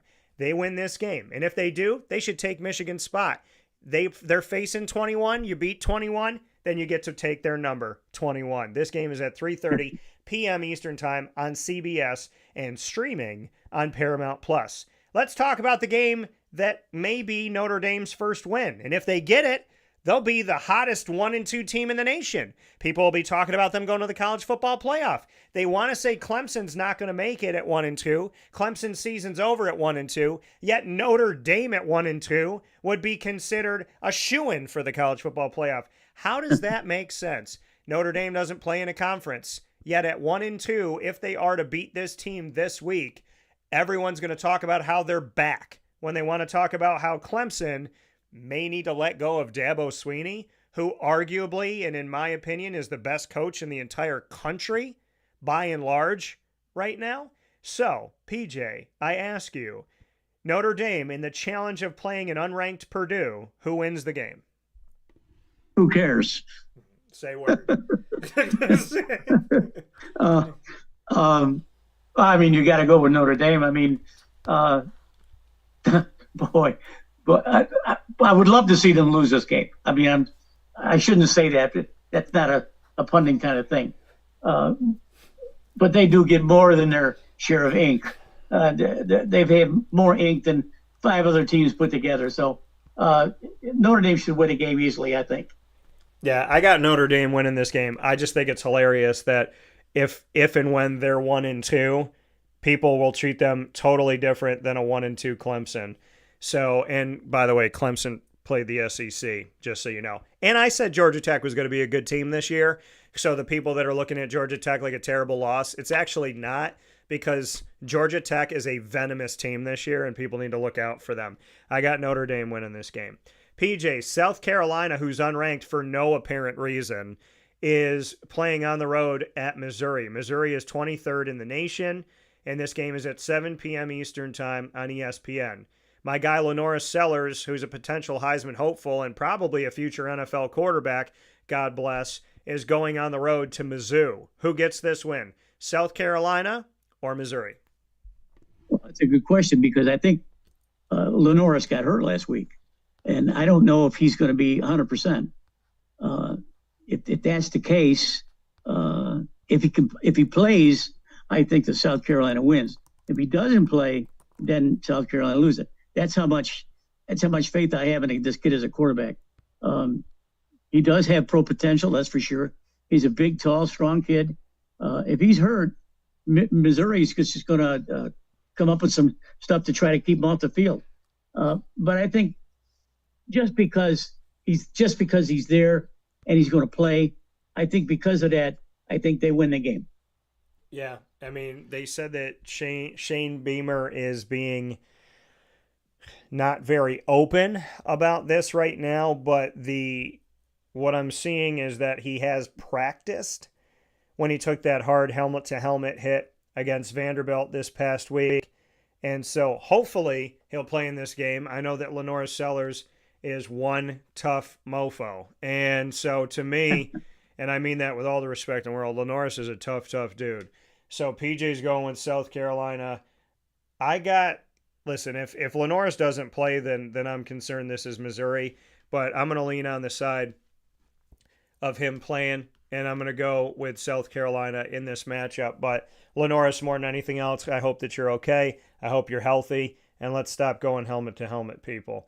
The next game I want to get to, PJ, is going to take us – there's a bunch of games on this list that are just ridiculous. But let's go to this one. Illinois is ranked 9th in the nation. Why? Because they're in the Big Ten. They beat Western Illinois. Did anybody raise your hand? Did you know they had football? And then, so there's them. They faced off against Duke and blew them out. And then they played Western Michigan. So here we are as they face off against Indiana. They're number 9 in the country with 3 unranked wins. And 2 teams that people have probably, and this is not any disrespect, but you probably haven't heard of Western Illinois. So they face those teams. They beat those teams. Guess who Indiana played? Old Dominion, Kennesaw State, and Indiana State. Old Dominion this past week beating Virginia Tech resulted in the firing of Virginia Tech's coach, Brent Pry. So, PJ, we have 2 Big Ten teams that have beaten a combined 6 unranked opponents. Yet they're considered 2 of the best teams in the entire country. What are your thoughts on this game? My thoughts are they are not 2 of the best teams in the country, period. However, in saying that, Illinois looks like they're stronger. This probably is a pick-em game, although Indiana playing at home could have a little bit of an edge. But I think Illinois plays up to par and probably wins the game. Yeah, I'm going to say bring in the Illinois. I got Illinois winning this matchup here and getting a victory on the road at Indiana. Indiana is I don't know what's going on at Indiana. Whole lot of excuses last year. This year ranked in the top 25. Listen, you win your games in front of you, I respect it. But when the American wins their games against unranked teams, they don't get in the top 25 at 25. Yet when the Big Ten beats a bunch of teams that aren't ranked, they get put in the top 10, top 20, top 2. So all I'm saying is let's call a spade a spade. Well, Dan, the Big Ten's worst teams could kill everyone in the American. Really? Rutgers and Maryland are going to run the table. Nebraska's going to beat all the teams. Nebraska's going to consistently beat UAB, UTSA, Memphis. Get out of here. So I'm going to go with Illinois in this game, but I'd love it if the teams that were ranked high actually played somebody. That'd be nice. Well, Dan, it's the beginning of the season. Right. And who's South Florida playing in the beginning of the season? Top 25, top 25, top 25. They played 25 Boise State, 13 Florida, and a top 5 Miami. Like, how can you ask for a tougher schedule? And they went 2-1 when most of the nation thought that Alex Golesh in South Florida would go 0-3. So I don't want to hear it. Okay? Challenge yourselves. Yeah, okay, well then take your own medicine. If you want one team to be challenged, then, well, the Big Ten's challenged so much inside the Big Ten that they can play a bunch of also-rans because, I mean, come on, look at the challenge. The challenge of what? Outside of Ohio State and Michigan and Penn State, who are ranked every year no matter what they do, who else is ranked? Nobody. Wisconsin, not great. Well, Indiana's ranked now. Illinois is ranked now. Great. But, again, ranked why? Because when you look at it and you say it's top 10 versus top 10, if Illinois were to play Penn State, it's number 9 versus number 2.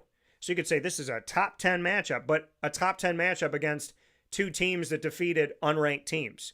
So is it really a top 10 matchup? Or would I rather see an SEC team that's 2-1 that ran a gamut? Would I rather see a battle-tested Oklahoma early on in their season? Would I rather see if Texas can bounce back after losing to Ohio State more than seeing a bunch of high-ranked teams that haven't done anything to get there? I'm about doing your work, not about the hype. So that's what it comes down to, in my opinion. And that's why I challenge things, and I would challenge any conference for that. If Clemson right now at 1-2 was 5 in the nation, I would highly disagree with that. So let's just call a spade a spade. The last game I want to go to, PJ, is going, actually I want to go to 2 more games, and I want to get to North Carolina at UCF. UCF trying to do their thing in the second coming of Scott Frost, and now we have Bill Belichick coming to town. Does Belichick put the Frost on the field and leave UCF cold, or does Scott Frost get a win over Bellies? This is what I've been looking forward to. I don't know if Belly is got the team over there. He signed a lot of players in the transfer portal, and he's got something like almost 40 signees for this next coming year. I think maybe I better wait for a year before Belly starts winning some serious games. UCF, Scott Frost started his whole deal with him when he was at UPS. He went to Nebraska as a former All-American to try to help Nebraska. They fired him after 4 years when he couldn't win any games. Coming back to UCF, he knows how to win. He knows the kind of players that he needs. I think UCF wins this game. I'm reaching on this one, but I think they win it. Yeah, I mean, UCF to me, for me, I think that this is a game that gets people talking about Scott Frost again. Now, I'm going to talk about him because I respect him and got a lot of love for him. Got to cover him, got to interview him, got to be around him. I'm happy he's back at UCF. Very rarely do we get to see something like this. So I'm going to go with UCF at home in the bounce house because I just got a feeling that this is a game where Scott Frost will be remembered and people will look to North Carolina and say, what's going on? And then Bill's going to say, we have 70 new players. Bill's going to say, this is my first season coaching the team. Bill's going to say, we're 4 weeks in. And then Bill's going to tell you to shut up. So that's what I think is going to happen. So I'm going with UCF in this win. I got 2 more games. I misspoke here. So let's go to Florida at Miami. Florida is unranked. Miami is ranked 4th in the nation. 7:30 p.m. Eastern Time. The game is on ABC. It'll be played at Hard Rock Stadium. And the lowest ticket that you can buy is almost $200 to go to this game. It's Gainesville versus Miami. It's the swamp versus just that coastline. Miami is beautiful, baby. So here's a question, PJ. Does Miami look as beautiful as their coastline? Or does Florida come there and throw some swamp sludge on the Hurricanes? I was hoping you were going to miss this game. I was hoping you would. You didn't want to say this. I went against my druthers last week when I picked LSU against Florida, but I am a pundit and I know there's only so much you can do with your home teams. Miami is just Miami this year. Cristobal has done a hell of a job. He's got a fertile recruiting ground down there in Miami. This game could get ugly, Daniel, and I don't want to say that. Maybe Lagway comes in, those 4 touchdowns, and they win 35-28. That's not going to happen. Miami is just too strong. And Cristobal finally has the players he can win this year, and he does win. Yeah, I mean, listen, Miami, the jury's still out for me on if they are a contender nationally, but at least right now in their opening games, I like what Carson Beck has done. I like the work that they've put forward, and I think Miami is going to get the win in this. Miami has looked good. They look strong. They had a close game against Notre Dame. They took care of South Florida handily. So, and then in between that, they beat Bethune-Cookman, which is, that's who Penn State's used to playing. So I don't know how Miami was able to get them before Penn State. But Miami gets this victory, in my opinion, goes to 4-0, and continues to push the national conversation. The last one I got for you, PJ, is at noon Eastern Time on ESPN. Disrespectfully, these Death Valley tickets are as low as $40. Gross. You want to know how much a cheeseburger costs in New York? $40. So, PJ, let's get into it. Clemson is hosting Syracuse. Syracuse is 2-1. Clemson is 1-2. Clemson has had Syracuse come into Death Valley before, and they've been challenged, but they've always found a way to squeak out a victory. The only time that Syracuse has defeated Clemson was in the Dome, and that was when Clemson was number 2 in the nation, coming off of their national prowess a year before. So I ask you the question, PJ, are we in a place where Syracuse can take advantage of Clemson faltering early? Or is this the buzzsaw where Clemson reminds the world, hey, guess what? Not only are we good, but we don't care who we're playing. Whoever's coming into Death Valley, we're going to send you out in a body bag because we are taking this one. Well, this is a hell of a game to end with, isn't it? Yeah. I just like the way Angeli moves, and your offensive coordinator up there has done a hell of a job the last couple of years, bringing in seasoned quarterbacks to play against really good football teams. And I really think that this is an upset, Daniel. I think that Syracuse has got a shot, and it's going to be a Clemson will play hard. I mean, they'll probably be a defensive struggle. Maybe they'll sack him 5 times or something like that. But if this kid gets loose and starts throwing the ball all over the place, Clemson's in for a long afternoon. I like Syracuse in this game. Well, ask the question in the press conference this week. What do you think about Clemson's D-line?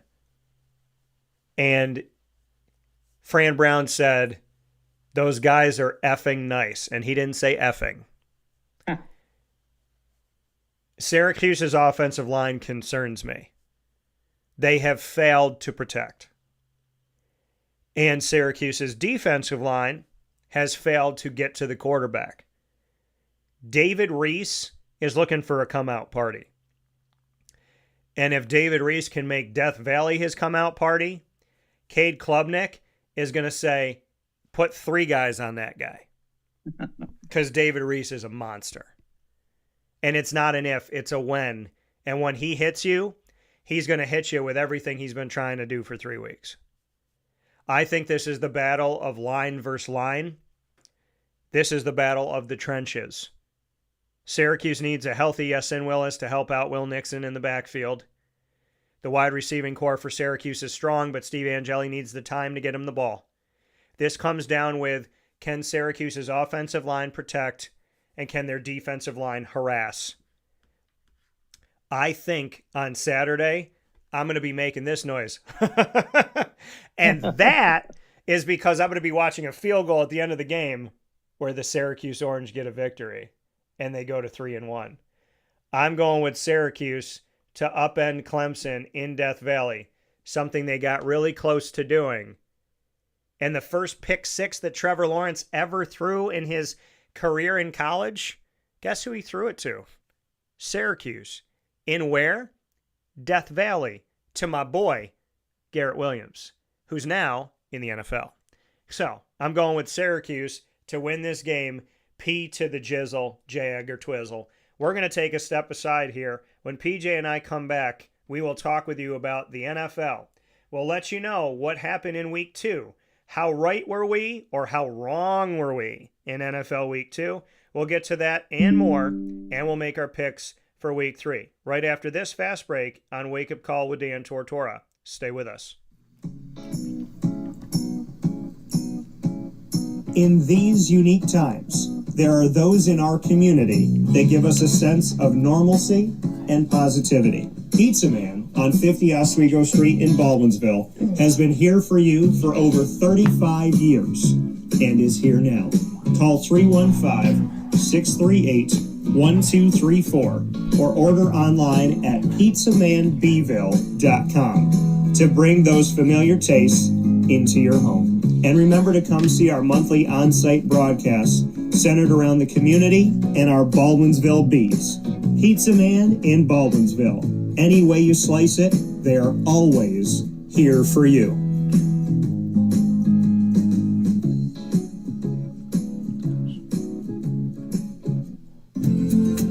Looking for your next ride? Look no further than Great Lakes Honda City, located on 7140 Henry Clay Boulevard in Liverpool, New York. Serving our community for decades, their new and pre-owned vast array of vehicles are available to you Monday through Saturday on site. To search from home, shop at GreatLakesHondaCity.com. Call 315-365-5576 to set up an appointment. That's 315-365-5576 for Great Lakes Honda City, 7140 Henry Clay Boulevard in Liverpool, New York. Great cars, great people, Great Lakes.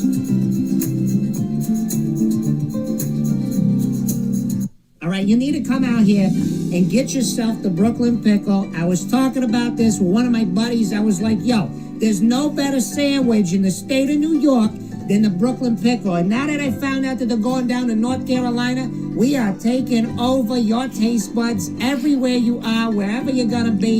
You need to get yourself out to the Brooklyn Pickle. Pinehurst, you just realized that you found yourself the best sandwich shop that you're ever going to have. This is a glorious moment. It's a blessing to your community. You're welcome. Brooklyn in the house, baby. Go over to the Brooklyn Pickle. You already know what it is. You heard the man. Head to Brooklyn Pickle Pinehurst on 1788 Old Morgantown Road in Southern Pines, North Carolina.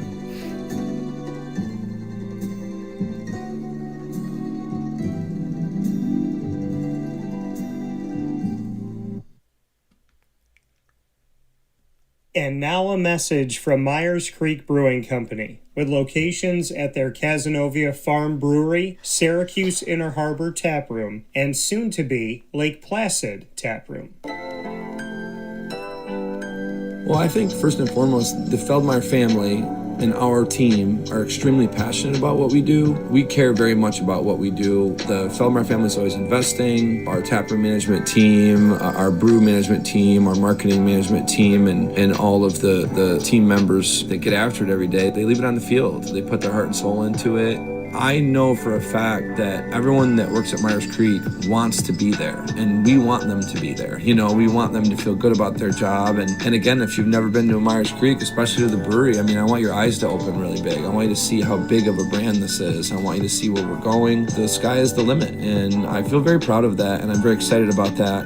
When you think of designing a menu for a brewery, it's kind of open to a lot of different interpretations. I mean, you can do American, you can do Asian, you can do Italian, and you just have to find, you know, how that meets that pub style dining experience, that gastropub vibe. And I think it's super fun for us because obviously we know that, you know, everyone in the world's going to sell a pizza or a burger or a french fry, but what can we do to be different? And what can we do to be true to who we are? We are a brewery, you know, a brew pub. So the flavor profiles are kind of all over the place. And I think it's super cool that we have a massive smoker at the brewery in Cazenovia, and we smoke a lot of our products. A delicious smoked turkey. We have barbecue ribs on Sundays. From a pulled pork sandwich to a chicken wing, you go to the Inner Harbor and you go to the Kaz location and you'll find similarities in the menu, but also things that are a little different and also kind of fit those different demographics or different communities, and also hopefully just drive you to try every tap room that we have open at some point, because you get a little something different at each one. You know, we understand how hard it is to, you know, work every day and get after it every day, and when you're done at the end of your day, you want to go out and put your feet up in a good ambiance and good environment. So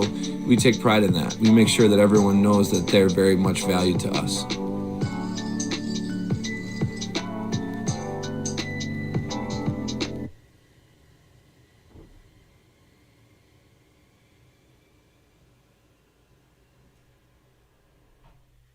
And welcome back here to Wake Up Call with Dan Tortora, where sports truly meets that thing called life. We appreciate you being here with us Monday through Friday from 9 a.m. to 11 a.m. Eastern Time inside of the Great Lakes Honda City Studios. And PJ and I are here to bring you our picks for this week in the NFL, but not before we take a look at how we did this past week in the NFL. So our picks are up on the screen here with you, up and down the East Coast, the Midwest, the West Coast, and all around the globe on YouTube.com and Facebook.com, both /WakeUpCallDT, and on wakeupcalldt.podbean.com, letting you know what's going on internet streaming radio. So let's take a look at how PJ and I did. Washington and Green Bay. I always say Green Bay these last couple of years, kind of an enigma, right? You're like, are they good? Are they really good? Are they not that good? So, you know, it's this back and forth of who are they and who are they going to be consistently? Well, PJ went with Green Bay. Smart man, because that's MT's team. I went with Washington, which means that MT's not going to let me have as much of the Asiago the next time I come down, but that's okay. So I went with Washington. PJ was right in that one. Then Jacksonville and Cincinnati. We both went with Cincinnati, the backup quarterback, Jake Browning one. Let me hang there for a second, PJ. What are your thoughts on Jacksonville? Their defense could not stop Jake Browning, the backup quarterback. Joe Burrow went out, the starter, in the second quarter with a toe injury. He's going to be out for a bunch of weeks, which is really sad to see, and God bless.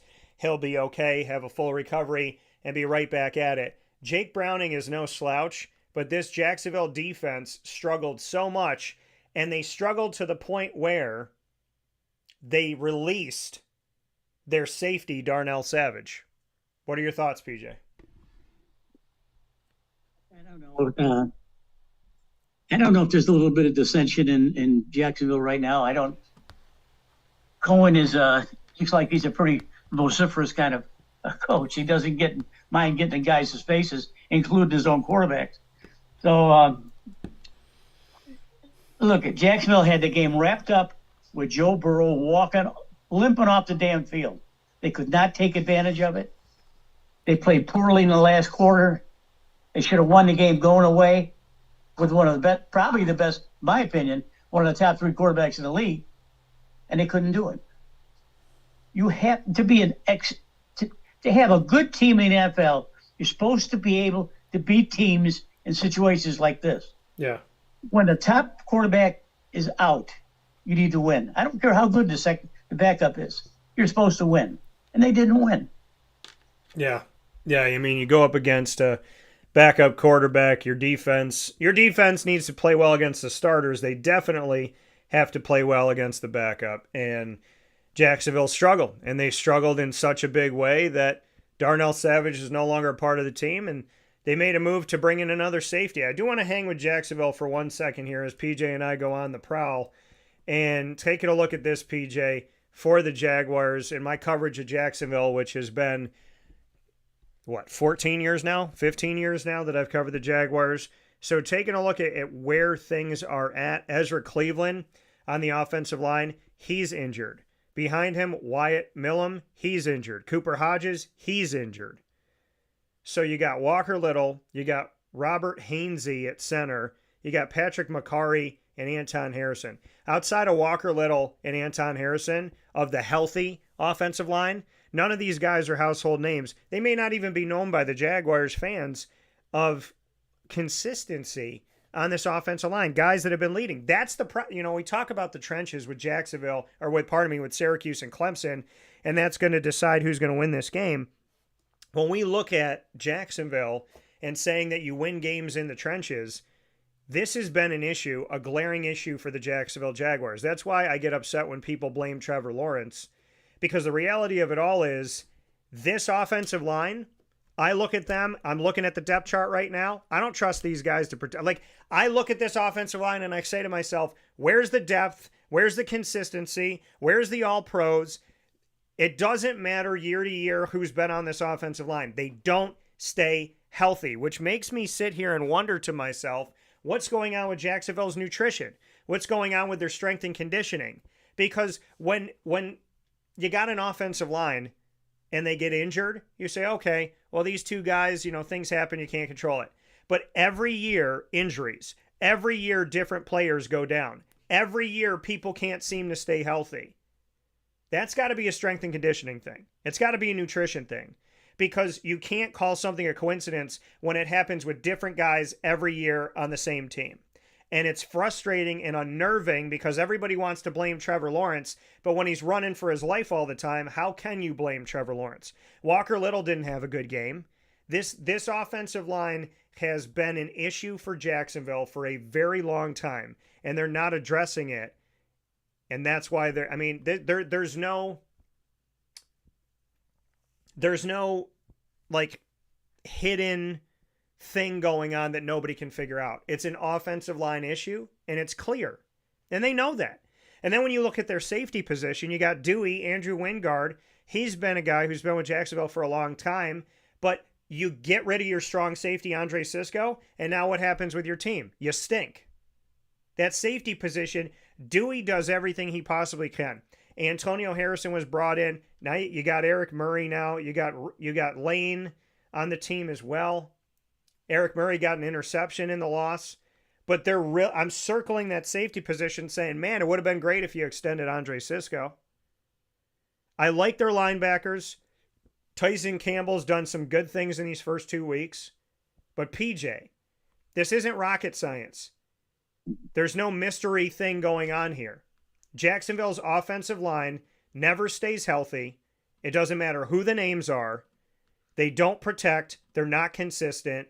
And we see every year that this team struggles, and everybody wants to know what the magic bullet is when it's common sense. The trenches aren't working. The defensive line has some good people that can transition between defensive line, edge rushers, and linebackers. There's some talent here. Foye Oluwakin, Josh Hines-Allen. There's guys that are leaders on this team. But this defensive line in and of itself does not pressure enough, does not create enough havoc. And this offensive line, they couldn't protect the side of a building that never moves. So I want to know your thoughts on Jacksonville, because I am so sick and tired of defending Trevor Lawrence when it's clear here. The offensive line doesn't stay healthy. They're never consistent. And no matter who is out there as a starter, this team does not know for 4 quarters how to protect the quarterback. True. Trevor was running for his life a lot. I was surprised at Walker Little. Look, they got a couple of bookends at tackle, and then they really should be that should be the end of it right there. You got 2 big tackles like that, and they should be able to protect the quarterback, especially Walker Little on the blind side. He did not have a good game. Trevor Lawrence, one thing he has to do, though, he has to feel the pressure a little bit more than he is. I mean, maybe he's a little gun shy. He could be that way. But, you only have 3.5, 4 seconds to throw the ball back there, and if you don't do it, you're dead. So there's only so much a Walker Little or Anton Harrison can do to keep guys out. I was really disappointed in the game, terribly disappointed in the result, obviously. They just look. I don't know much about Cohen. I know he's got a good record. He comes with a lot of energy. His offense certainly looks like they can play with some fire. I don't know the answer. Perhaps the answer is maybe new defensive line and offensive line coaches, because what we're doing is not working. Right. And Trevor does have mistakes, and Trevor has things that he's done. He had moments where he could have been better as a quarterback, and the offensive line could have been better as an offensive line, and there was a few drop balls down the stretch. This Jacksonville team had the game right in front of them, and they saw it go away from them. They got to get better if they want. I mean, we're talking about it. We can't even sit here and say if they want to be a playoff team. If they want to have a winning record, let's start there. The Jacksonville Jaguars have to be consistent, and they have to stay healthy. And it's frustrating that this Jacksonville team has put so much money over the years into the offensive line, and those guys aren't even there anymore. Put all this money and time into Cam Robinson, he's not there. Put all this money and time into Andrew Norwell, he's not there. Tyler Shatley, Old Faithful, they let him go. There's guys, Jawan Taylor left the Jaguars and goes and plays for a Super Bowl. So they got to figure that out. They have to. You have so many skill guys. You have wonderful talent on the field. But it doesn't mean anything if your time is decimated and your quarterback can't survey because he doesn't have the moments because of this offensive line. The offensive line has to get better. Trevor has to get better. It's one hand washing the other, and right now both hands are dirty, and that's how I look at it. Let's take a look at the rest of this week.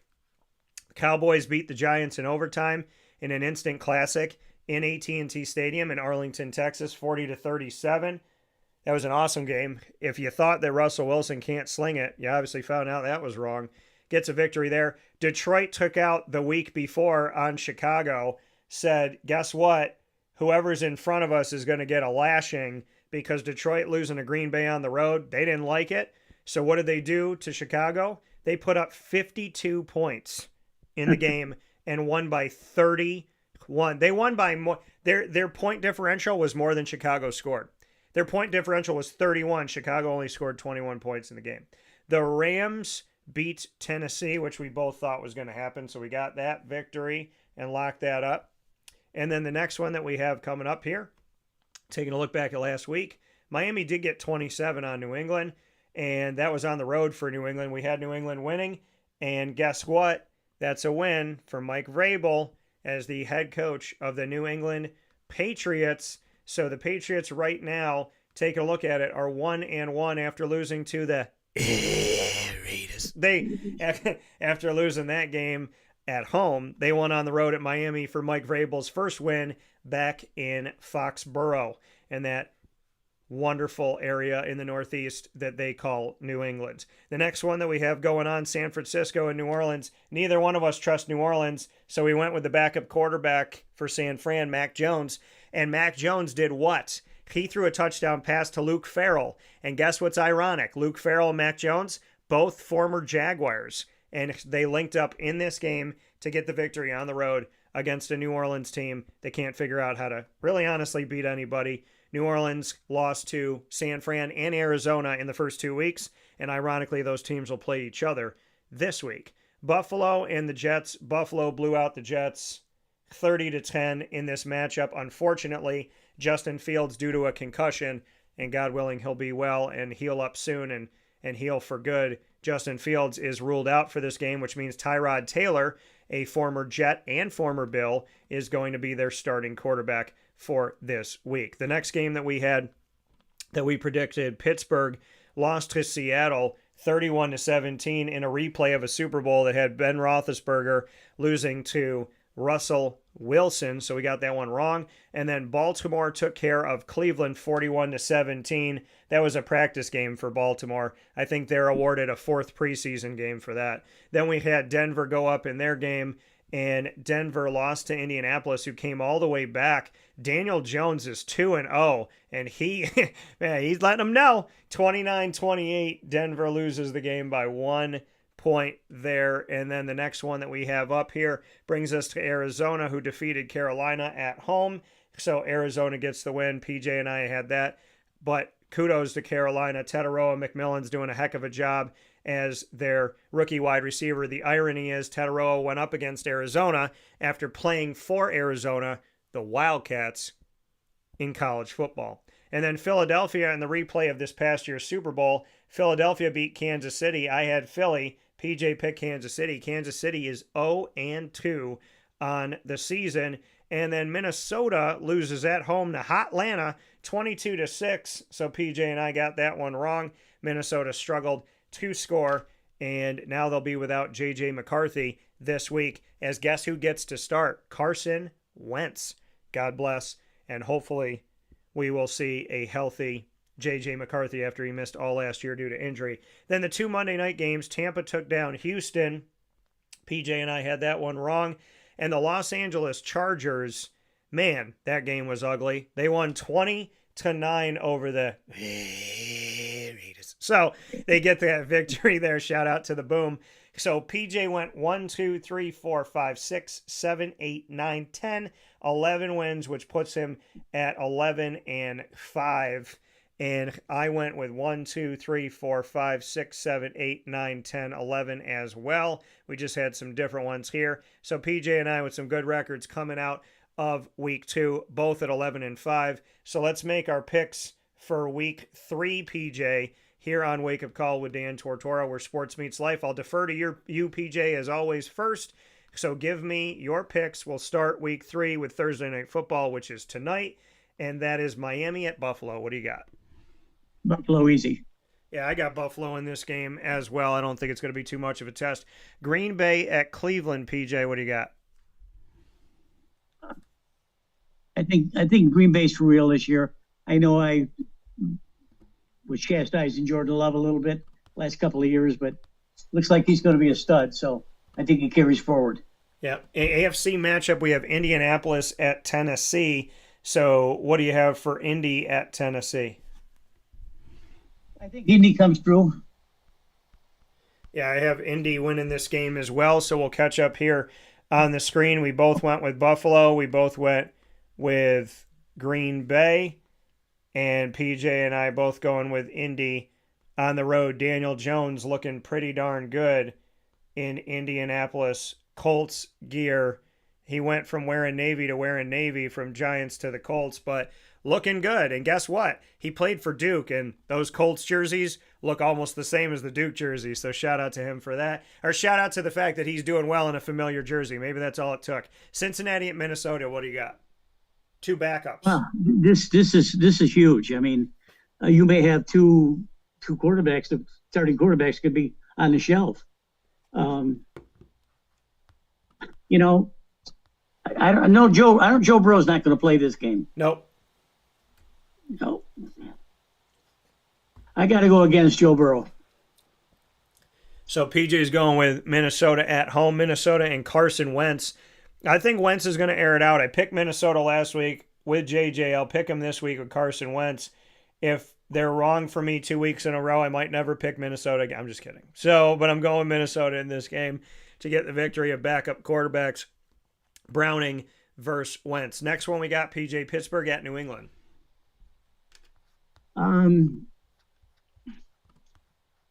I think Aaron Rodgers is going to come back a little bit stronger this week. I think New England is looking like they have the basis for a good football team going forward. Maybe not this year. I like Pitt. I told y'all going into the season, this might be some Aaron Rodgers that you're sitting here saying to yourself, man, this guy's still got it. And I think he does. I'm going with Pitt in this matchup. Next one that we got, PJ, is going to take us Los Angeles at Philadelphia, the Rams at the Eagles. Rams is a hell of a football team, but the Eagles are just, they have so many weapons that they just, they're really a dominant team. So where do you want to go? Philly. So PJ going with Philly in this game, in this matchup. I'm also going to go with the Philadelphia Eagles, just leaning on them a little bit more because they're home. So I got Philadelphia as well in the matchup with Matt Stafford coming to town up against Jalen. Feels so good, it hurts. Let's go to the next one, PJ. We'll have the matchup between the New York Jets at Tampa Bay. The Jets will be without their starting quarterback, and Tampa Bay will be with their starting quarterback, Baker Mayfield. And I'll tell you this, PJ, I love Lincourt Bakery, but I don't know if there's a better baker than the one that's named Mayfield. What do you got for this one? I agree. I tell you, when Baker starts talking junk, they win. And when he is one of the most cockiest guys I've ever seen, but he backs it up. I mean, he's just awesome. I just love him. Love to watch him play. Baker. PJ going Baker Mayfield. I'm also going to be going with Baker Mayfield and the Tampa Bay Buccaneers. People said, what are they going to do without Tom Brady? Well, they got Baker Mayfield, and they're going to be all right. So I'm also going to go with the Tampa Bay Buccaneers in this matchup. So I'll go ahead and put that on our screen here, PJ, and that will leave us with our next matchup. And in these first few weeks, everybody plays 32 teams, which means there's 16 games a week that we pick. Las Vegas at Washington. The Raiders. Well, I don't know if Jordan Daniels is going to play for Washington. I'm going to go with Las Vegas in an upset here. Yeah, I'm a little concerned about this one and where things are going to be at. Jaden Daniels, questionable that he was going to play in this. I'm looking at the latest update for him and the latest news that we have. So he has a knee injury. His status is iffy. I don't want to mess with it, man.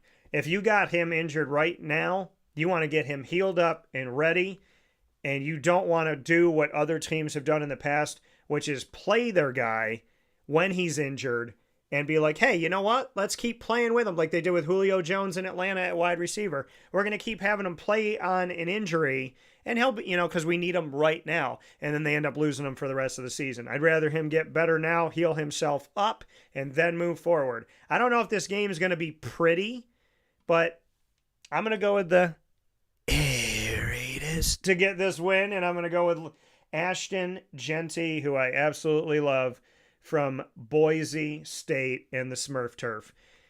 If this was Jaden Daniels, it's a different story, but maybe he should rest this week, and God bless to him, and hope that he gets better and gets better quick, and everybody does, because I don't like seeing anybody injured. Atlanta at Carolina, it's the battle of the NFC South. Atlanta's been looking good under Michael Penix Jr., which I told y'all was going to happen. I said, if anybody's going to be finally that match that lights up this offense, it's Michael Penix Jr. You got Drake London, you got Kyle Pitts Sr., go. Raiders. And you have Tyler Algier, Bijan Robinson. No excuses, no apologies. Michael Penix Please save this for fantasy football and save these Falcon fans from losing all of these players that have no one to throw to them consistently. Well, he's been doing it and doing it well, LL Cool J. So I think Atlanta has been very strong. But on the other side of it, Carolina, you might look at them and say, Dan, they're 0-2. Carolina stinks. They can't figure out how to get it done. They go through coaches and quarterbacks like underpants. But Tortora McMillan, the rookie who's only played 2 games, that boy good. So we're going to see this game with at least some fantasy value. I want to get your thoughts, PJ. When Hotlanta goes into Charlotte, North Carolina, who gets the win? The Falcons or the Panthers? I just issued I got to go against it here. I don't like either one of these quarterbacks from these teams.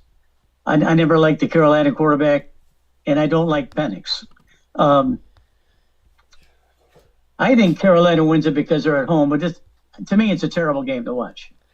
Yeah, I think, Carolina, I think they're going to squeak out their win at some point. Atlanta, like I said, we've had an ignition of this offense. They're 1-1. They lost to the Bucks by 3, 23-20, and then they beat the Vikings on the road 22-6, albeit, J.J. McCarthy gets hurt. So do I think that Atlanta is necessarily going to be that high-scoring team right now? Not necessarily consistently yet, but I am picking Atlanta to win the game because I just think they got more than Carolina, although, like I said, I love Tortora McMillan. Excited to see him. This is a game in the AFC South. The Houston Texans, who I saw many times in Duval, face off against the Jacksonville Jaguars, sitting in that press box. Houston at Jacksonville, PJ. Tickets are as lower than the tolls that you have on the New York State Thruway. $34, PJ. What do you got? Houston has not looked themselves. C.J. Stroud played a terrible game last week. He's going to need everything for this team. I'm going to pick Jacksonville because they're at home, and I'm a Jacksonville guy, so I'm going to stay with them.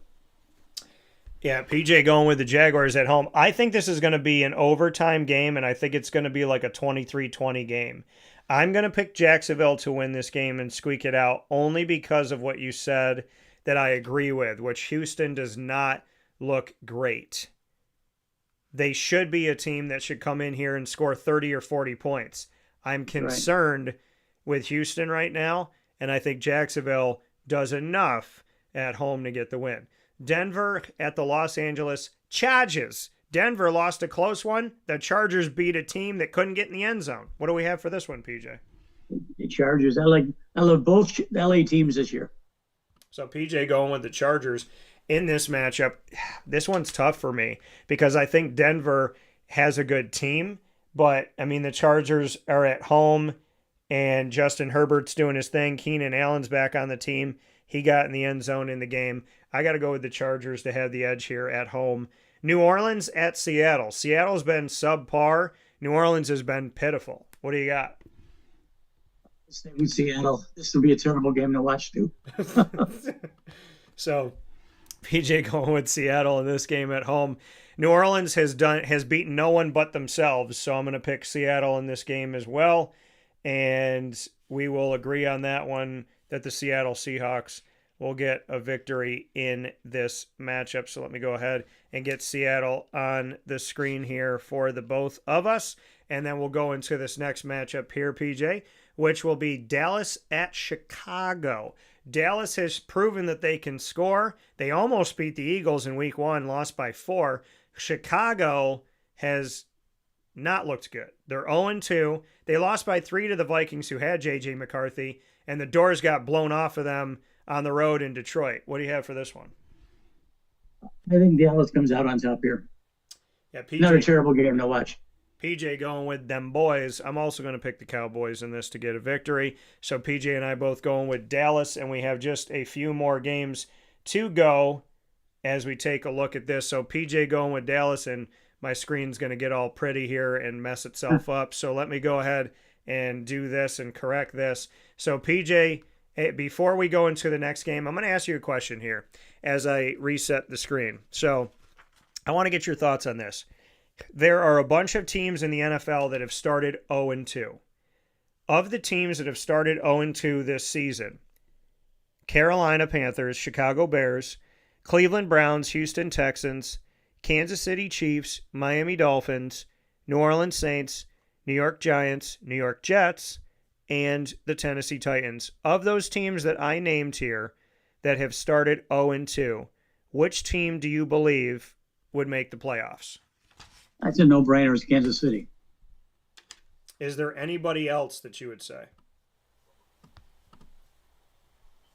No. I think that Kansas City is they're not themselves. Kels had a terrible game last weekend. He cost them the game.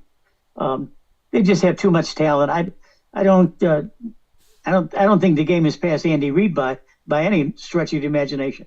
But they certainly, he needs to be playing better. And I think they realize that as a man to man, they probably realize that. So if they put it together for the next 3 or 4 weeks, it's a moot conversation. Yeah, I mean, and what do you I mean, is this, because some people are saying, are we seeing, and obviously there's the knee-jerk reaction, but some people are asking, are we seeing the end of the dynasty of Kansas City? Do you believe that, or do you think that there's more in the tank for Kansas City? Hell no, I don't believe that. My goodness. Any football fan knows that they're one of the top teams in the country. So, if they look at all these teams are going to go have their ebbs and valleys. They go up and down, up and down and up. I don't know if the offensive coordinator or who's Andy Reid is calling the right plays for Mahomes. Maybe Mahomes is not being demonstrative like the way he is. But once they get rolling, and the press is bad-mouthing Kels. I mean, the guy's a Hall of Fame quarterback. Give the man his due. Is he going to be slower this year? Is he going to be older this year? Yes. Should he have caught that ball last week? Yes. Mahomes says he threw it a little bit behind, a little bit early, give him a chance to get in there. Doesn't make any difference. Kels needs to make that play. And if Kels keeps making plays and Mahomes is happy, they're going to win. Yeah, I mean, I do think it's a team that's going to bounce back at some point this season. I don't think they're out of it. Is there any team that surprises you? I mean, the Texans are 0-2. We talked about them a little bit. Chicago's 0-2. I mean, the Browns have struggled. Carolina struggled. Tennessee struggling with Cam Ward. I mean, there's a lot of things that don't surprise me, but I guess the Texans and the Dolphins, are you surprised that they're 0-2? Right. Houston is a big surprise to me. C.J. Stroud is performed in the league when he first came in there above expectations. He's an most valuable player, offensive rookie of the year. He's got all the tools. He's a big, tall, strong guy. For some reason, it's not gelling at the beginning of the year here. But I think they right the ship. That their coach is supposed to be a defensive savant, so maybe his defense can pick it up. But I think if Stroud picks it up, Houston wins. Yeah, and then I guess the last question I have for you, PJ, and you're probably going to laugh when I ask you this question, but which team wins that calls MetLife home? Which team wins first? We have a winless Jets and a winless Giants team. Which team that calls New York home and plays in New Jersey is going to be the first to win? Who cares? Oh, I don't know. If Fields is healthy, he'll play, and he should be able to win some games. I don't think the Giants have got anything to blow your skirt up at.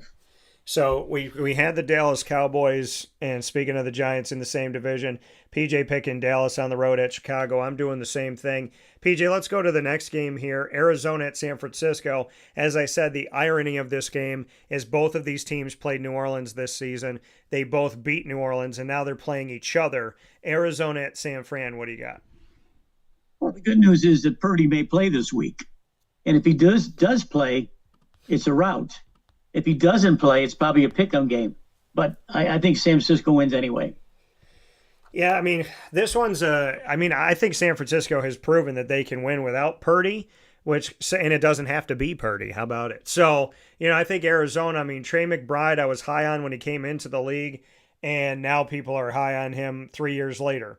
And Marvin Harrison Jr., I said, I don't want him to go to Arizona because I don't think it's a good fit, because what has Kyler Murray done with wide receivers there? And I don't want Marvin Harrison Jr. to go to the NFL and then disappear. And what are people complaining about now? That Marvin Harrison Jr. is disappearing in a way because Kyler Murray is his quarterback and he's not out there getting the numbers. So there's two things happening in Arizona that I called: Trey McBride rising up and Marvin Harrison, not getting, I think, out there as much as he should be, because I think with another quarterback in another place, we could be looking at, well, really just with another quarterback, I think Marvin Harrison Jr. would have better numbers. And I'm not trying to knock Kyler Murray. I'm just looking at, it didn't work with DeAndre Hopkins. So I didn't want Marvin Harrison Jr. to go to Arizona because I wanted him to have the best opportunity to go out there and have awesome days. And I just feel like it's inconsistent in Arizona, which is sad. And it's why I'm picking San Francisco. Sunday Night Football, PJ, is going to take us to MetLife that we just talked about. Kansas City is going to be facing off against the Giants. So are the Giants going 0-3 or is Kansas City going 0-3? Hard to believe this, but this is 0-2 versus 0-2. Yeah, this is the week I think Kansas City wakes up against a really terrible team. Although it is an away game, but I think the men rally here. Yeah, I got Kansas City winning this game as well. But if this is an ugly Sunday Night Football game, we could be talking about a season that is going to be atypical for Kansas City, at least to get going in the beginning. So I don't see the Giants winning this game. We'll see what happens. Monday Night Football is a Super Bowl that I would want to see, PJ. The Detroit Lions at the Baltimore Ravens. What are your thoughts for Detroit, who just put up 52 points in their last game? They're 1-1. And the Baltimore Ravens, who are also 1-1, and they just put up 41 points in their game against the Browns. So now as we look to the two teams that combined last week put up 93 points, who's winning this game, Detroit at Baltimore? This is the game of the week here. This one, if you're a football fan, you got to stay up and watch this one. This will be a hard-knocking game. I think they're both equal, but in Baltimore being at home at a regular turf, I think Baltimore's got the edge here. This one's really, really tough for me. PJ's going with Baltimore. I wish they could both win this game. And it's really hard because I think Detroit has so much, but I'm going to give a little bit more to Baltimore. My gut's telling me Baltimore at home. So I'll give them the edge here. That's what it looks like. That's PJ's picks and my picks. And this is what we got here for this week, NFL Week 3. And we'll see how we do. PJ and I coming out of Week 2, both having a record of 11-5. So with that being said, PJ, I want to get you on the screen one more time. Any final notes, PJ, that you would like to make with us here this morning on Wake Up Call with Dan Tortora before you go? I think the pure baseball fans out there are really going to like this weekend's activities until we meet again next Thursday. I think things will be settled on a lot of fronts. You're going to see some good baseball. So if you're a true baseball fan, you're loving what's happening. Absolutely. Like me. I think there's a lot of good to be going on here. And like we said, watching that race in the NL wild card and then seeing who wins a division and who ends up being the last team in the AL West as the Mariners and Astros continue to fight each other. So a lot of good stuff coming up. And PJ, as always, I appreciate the time that you and I have here on the screen inside the Great Lakes Honda City Studios. You may have someone on your show every week, but there ain't nobody in the world that's got a PJ like mine. So PJ, be well, stay safe, and we'll talk soon. All right. Thank you. Bye-bye. Take care. We're going to take our final step aside here on Wake Up Call with Dan Tortora, under promise and over deliver as we continue to be here on the show with you past 11:30 this morning. We'll take our final step aside and we'll get everything buttoned up here on Wake Up Call right after this inside the Great Lakes Honda City Studios. We appreciate y'all for being here Monday through Friday from 9 a.m. to beyond 11 a.m. Here's a message from Renee from Bryan's Landing, located on 6523 East Seneca Turnpike in Jamesville, New York. Open Tuesdays and Wednesdays for dinner, Thursday through Saturday for lunch and dinner, and Sundays for brunch.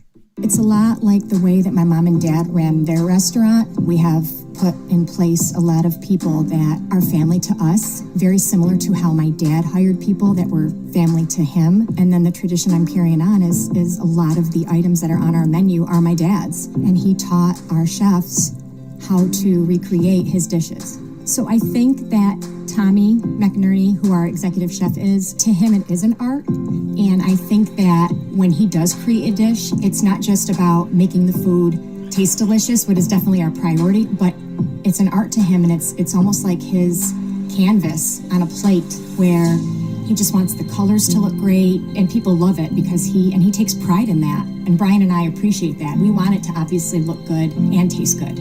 I will tell you, when we opened up, it was 6 weeks before COVID. And what was amazing was the community, our friends and family stepped up, and everybody did takeout. Everybody supported us. Our hearts were just so filled. So to Bryan and I, obviously our friends come all the time, and we just have repeat customers in Jamesville, and I think people going to our previous restaurant in Green Lakes are making the trip to come to Bryan's Landing to support us.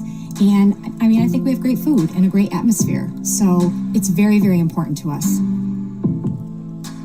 Head to Bryan's Landing, located on 6523 East Seneca Turnpike in Jamesville, New York, where memories have become recipes that are now meals to share with you. Tuesdays and Wednesdays for dinner, Thursday through Saturday for lunch and dinner, and on Sundays for brunch. And be sure to come out for live music Friday, Saturday, and Sunday.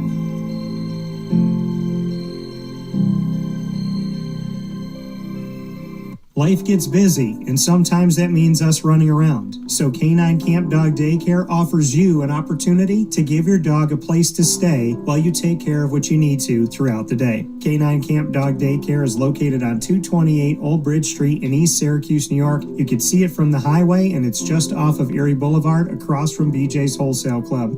Call 315-437-7110. That's 315-437-7110 to schedule an appointment to bring your dog in and tour the facility. Appointments are Monday through Thursday after 6:30, where you and your dog can see everything that Canine Camp Dog Daycare has to offer, including a self-serve dog wash and a retail store filled with all of your dog's wants and needs, including food, treats, harnesses, leashes, and more, making Canine Camp Dog Daycare your one-stop shop for your furry loving friend. Right, Lily?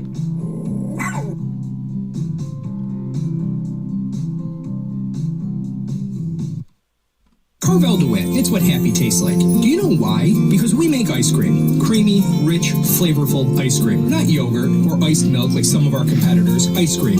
Fresh, by hand, daily. For the calorie conscious, we have something new for you. Our new Carvelite. Same great flavor, creaminess, and texture of our regular ice cream with only 35 calories an ounce. So whether you want an ice cream cake, flying saucer, dasher, carvelange, hard or soft ice cream, we will satisfy your craving with our fresh, handmade regular or new Carvelite ice cream. Carvel DeWitt. It's what happy tastes like. The Wildcat Sports Pub in Camillus, New York is located on 3680 Milton Avenue in the Home Depot Plaza. It is your family-friendly sports bar and restaurant. Folks, some sports bars aren't family-friendly. Some family-friendly restaurants are not sports bars. The Wildcat Sports Pub in Camillus, New York is proud to be both. It is that marriage that you've been looking for years. The Wildcat Sports Pub is your home base for your sports bar and restaurant needs, games for the kids, indoor and outdoor activities, and enough things on the menu to come back every single week and get to try something new. They're open Sundays from noon to 8 p.m., Monday through Wednesday, 11 a.m. to 11 p.m., and Thursday through Saturday from 11 a.m. to midnight. For reservations and party information, call 315 487-2222 for the Wildcat family-friendly sports pub and restaurant.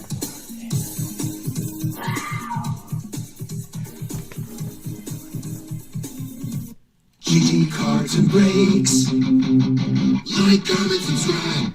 GG Cards and Breaks coming to you on 639 Delmar Place in Syracuse, New York is your one-stop sports card and trading card shop. You will find everything you need from singles, graded cards, packs, boxes, and more, including everything to protect your cards, travel with your cards, and showcase your cards all in one place at GG Cards and Breaks. Hockey, soccer, basketball, baseball, football, and more, all there in one spot.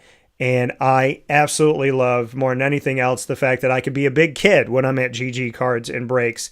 So make sure you head over there today and feed that kid spirit that we should always have with us. I thank GG Cards and Breaks for all the work that they do to be as incredible as they have been over all of these years. And I appreciate them so very much. Many thanks to Josh and Anthony and the entire team at GG Cards and Breaks for going the extra mile and truly having us have such a special experience every time we come through the doors. It's so much more than a sports and trading card shop. We look forward to seeing you over there today. With that being said, Chick-fil-A DeWitt. Speaking of seeing you over there today, hope to see you over at Chick-fil-A DeWitt. You can't miss it. The giant brick building on the corner of Bridge and Erie, led by the wonderful Megan Sorber, owner-operator of Chick-fil-A DeWitt. Go out and see her and her team today. And what I love about it, it is nestled by so many high schools as well as colleges and universities. So surrounded by such an awesome environment, and the kids that are going to those schools working at Chick-fil-A DeWitt. So you can go and support your kids, support the community, and support something that is so much more than simply a chicken sandwich by going out to Chick-fil-A DeWitt today.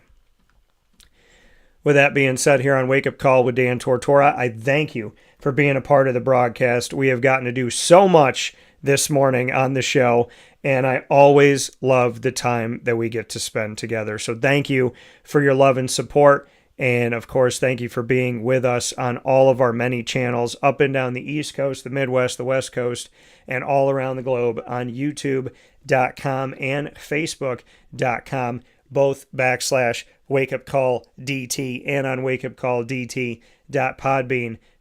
So however you've connected with the show, we thank you so much for being with us Monday through Friday from 9 a.m. to 11 a.m. Eastern Time and beyond. And speaking of beyond, we're on Amazon Music, Audible, iHeartRadio, iTunes, and Apple Podcasts, as well as Player FM, Podbean, Podchaser.com, Podvine, Spotify, TuneIn, and YouTube. All you have to do is search Wake Up Call with Dan Tortora, or one word, Wake Up Call DT, and you will find us where sports meets life on any one of these outlets. Make sure to subscribe and follow and download us so you never miss an episode again. And many thanks to our incredible team of Central and Upstate New York partners: Great Lakes, Honda City, Carvel DeWitt, the Wildcat, Sports Pub, GG Cards and Breaks, Myers Creek in both locations at 33 Rippleton Road out in the country in Cazenovia, and of course in the city in the Syracuse Inner Harbor on 720 Van Rensselaer Street in Syracuse, New York, where Isaac and I bring you Wake Up Call game day for every Syracuse football home game this season. And our next one coming up will be our post-game show after Syracuse faces off against Duke on Saturday, September 27th. Many thanks to Chick-fil-A Cicero, as well as Ma and Pa's, the snack capital of the world. Mother's Cupboard, Canine Camp Dog Daycare, Pizza Man, Chick-fil-A DeWitt, Canine Campground Dog Boarding, Brian's Landing, Game Point Sports Complex, which is absolutely the place to go. Whether you're training just for you want to bring the kids out, you want to have a tournament, you got something going on, you got to practice. When it comes to volleyball, pickleball, basketball, and more, including field hockey and cheerleading, you head out to Game Point Sports Complex, or if you just want to train, Brandon Trish is there, Dajuan Coleman, Lazarus Sims, Charles Pride. So many wonderful hometown heroes are hanging out at the Central New York spot, Game Point Sports Complex. Go and see them today on 211 South Center Street in East Syracuse, New York. And of course, to book your time, go to gamepointsports-syr.com. Many thanks to Avocolis, and of course, we are happy to be the exclusive multimedia marketing partner of your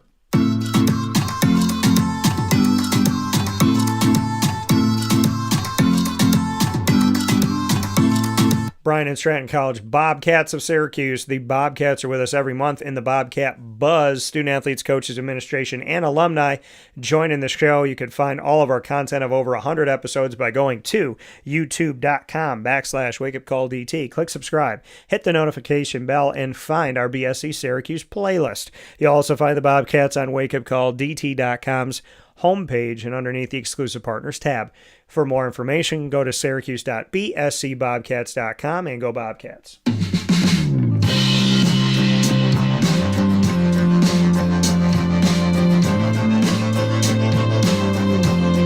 The Binghamton University Bearcats are exclusive multimedia marketing partners with Wake Up Call with Dan Tortora. Find your Bearcats every Tuesday during Bearcat Time at 10 a.m. Eastern Time weekly. You'll find them with us, student athletes, coaches, administration, and alumni. And you can find all of our content by going to youtube.com/wakeupcalldt. Click subscribe, hit the notification bell, and find our Binghamton playlist. The Bearcats are also on wakeupcalldt.com's homepage and underneath the exclusive partners tab. For more information, go to binghamtonbearcats.com and go Bearcats.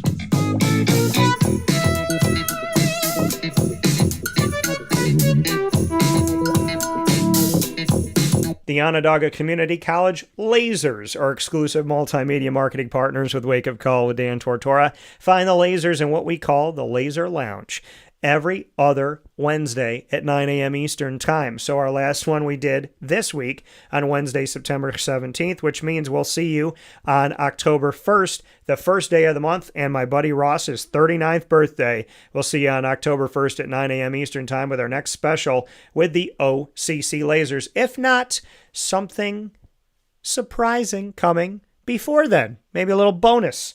The Laser Lounge coming to you from Onondaga Community College, exclusively on Wake Up Call with Dan Tortora. Find student athletes, coaches, and administration by going to youtube.com/wakeupcalldt. Click subscribe, hit the notification bell, find our OCC Lasers playlist. You also find the Lasers on wakeupcalldt.com's homepage and underneath the exclusive partners tab. For more information, go to onondagalasers.com and go Lasers. With that being said, here on the show, inside of MonPazPopcorn.com's What's Poppin'. Big time shout out for Myers Creek, bringing you the Player of the Week, honoring our Central New York High School Player of the Week in Grace Schmidt. Here on the show, Grace Schmidt for the CNS North Stars girls volleyball team. She leads the team in aces with 17, and the team as a whole is 5-0 to start their season in girls volleyball. Here for CNS, 2-0 in the SCAC. And our player of the week for Syracuse football, the three-headed quarterback.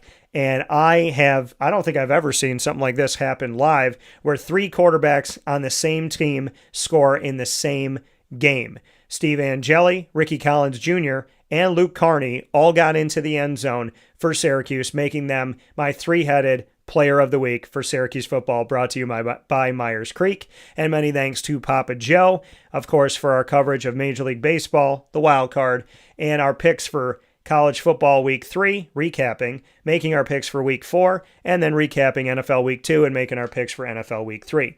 I hope you have a wonderful day. You could find me on Facebook at Wake Up Call DT, X at Call DT, Instagram at Wake Up Call _DT, and you can also find me tonight, and hopefully I'll find you here as well, as I will be on site, on location for this right here, the Queen of the Hill Cup, the OCC Lasers women's soccer team going up against SUNY ESF and the Mighty Oaks, and all of the proceeds going to helping out the wonderful scholarship fund in memorial of Ava Wood.